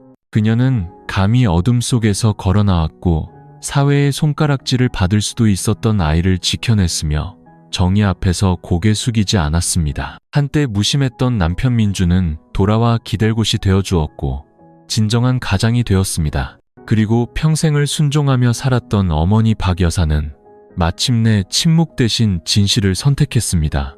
김진태 씨가 치러야 했던 대가는 법의 심판뿐만이 아니었습니다. 그가 자신의 본성을 숨기기 위해 사용했던 이미지 자체의 붕괴였습니다. 진실은 숨길 수는 있어도 영원히 묻을 수는 없습니다. 언젠가 그 어떤 소문보다 더 강력한 목소리를 낼 테니까요. 결국 이 이야기는 듣는 이에게 명확한 메시지를 전달합니다. 누구도 권력을 이용해 다른 사람을 짓밟을 권리가 없으며 아무리 작고 외로운 존재라도 손에 진실과 용기를 쥐고 있다면 결코 불의에 고개 숙일 필요가 없다는 것을. 인생은 불공평할 수 있지만 포기하지 않는 자에게 정의는 반드시 찾아옵니다. 진실은 고통스러울 수 있지만 자유로 가는 가장 빠른 길입니다. 그리고 사랑이 충분히 크다면 가장 깊은 상처마저 치유할 수 있습니다.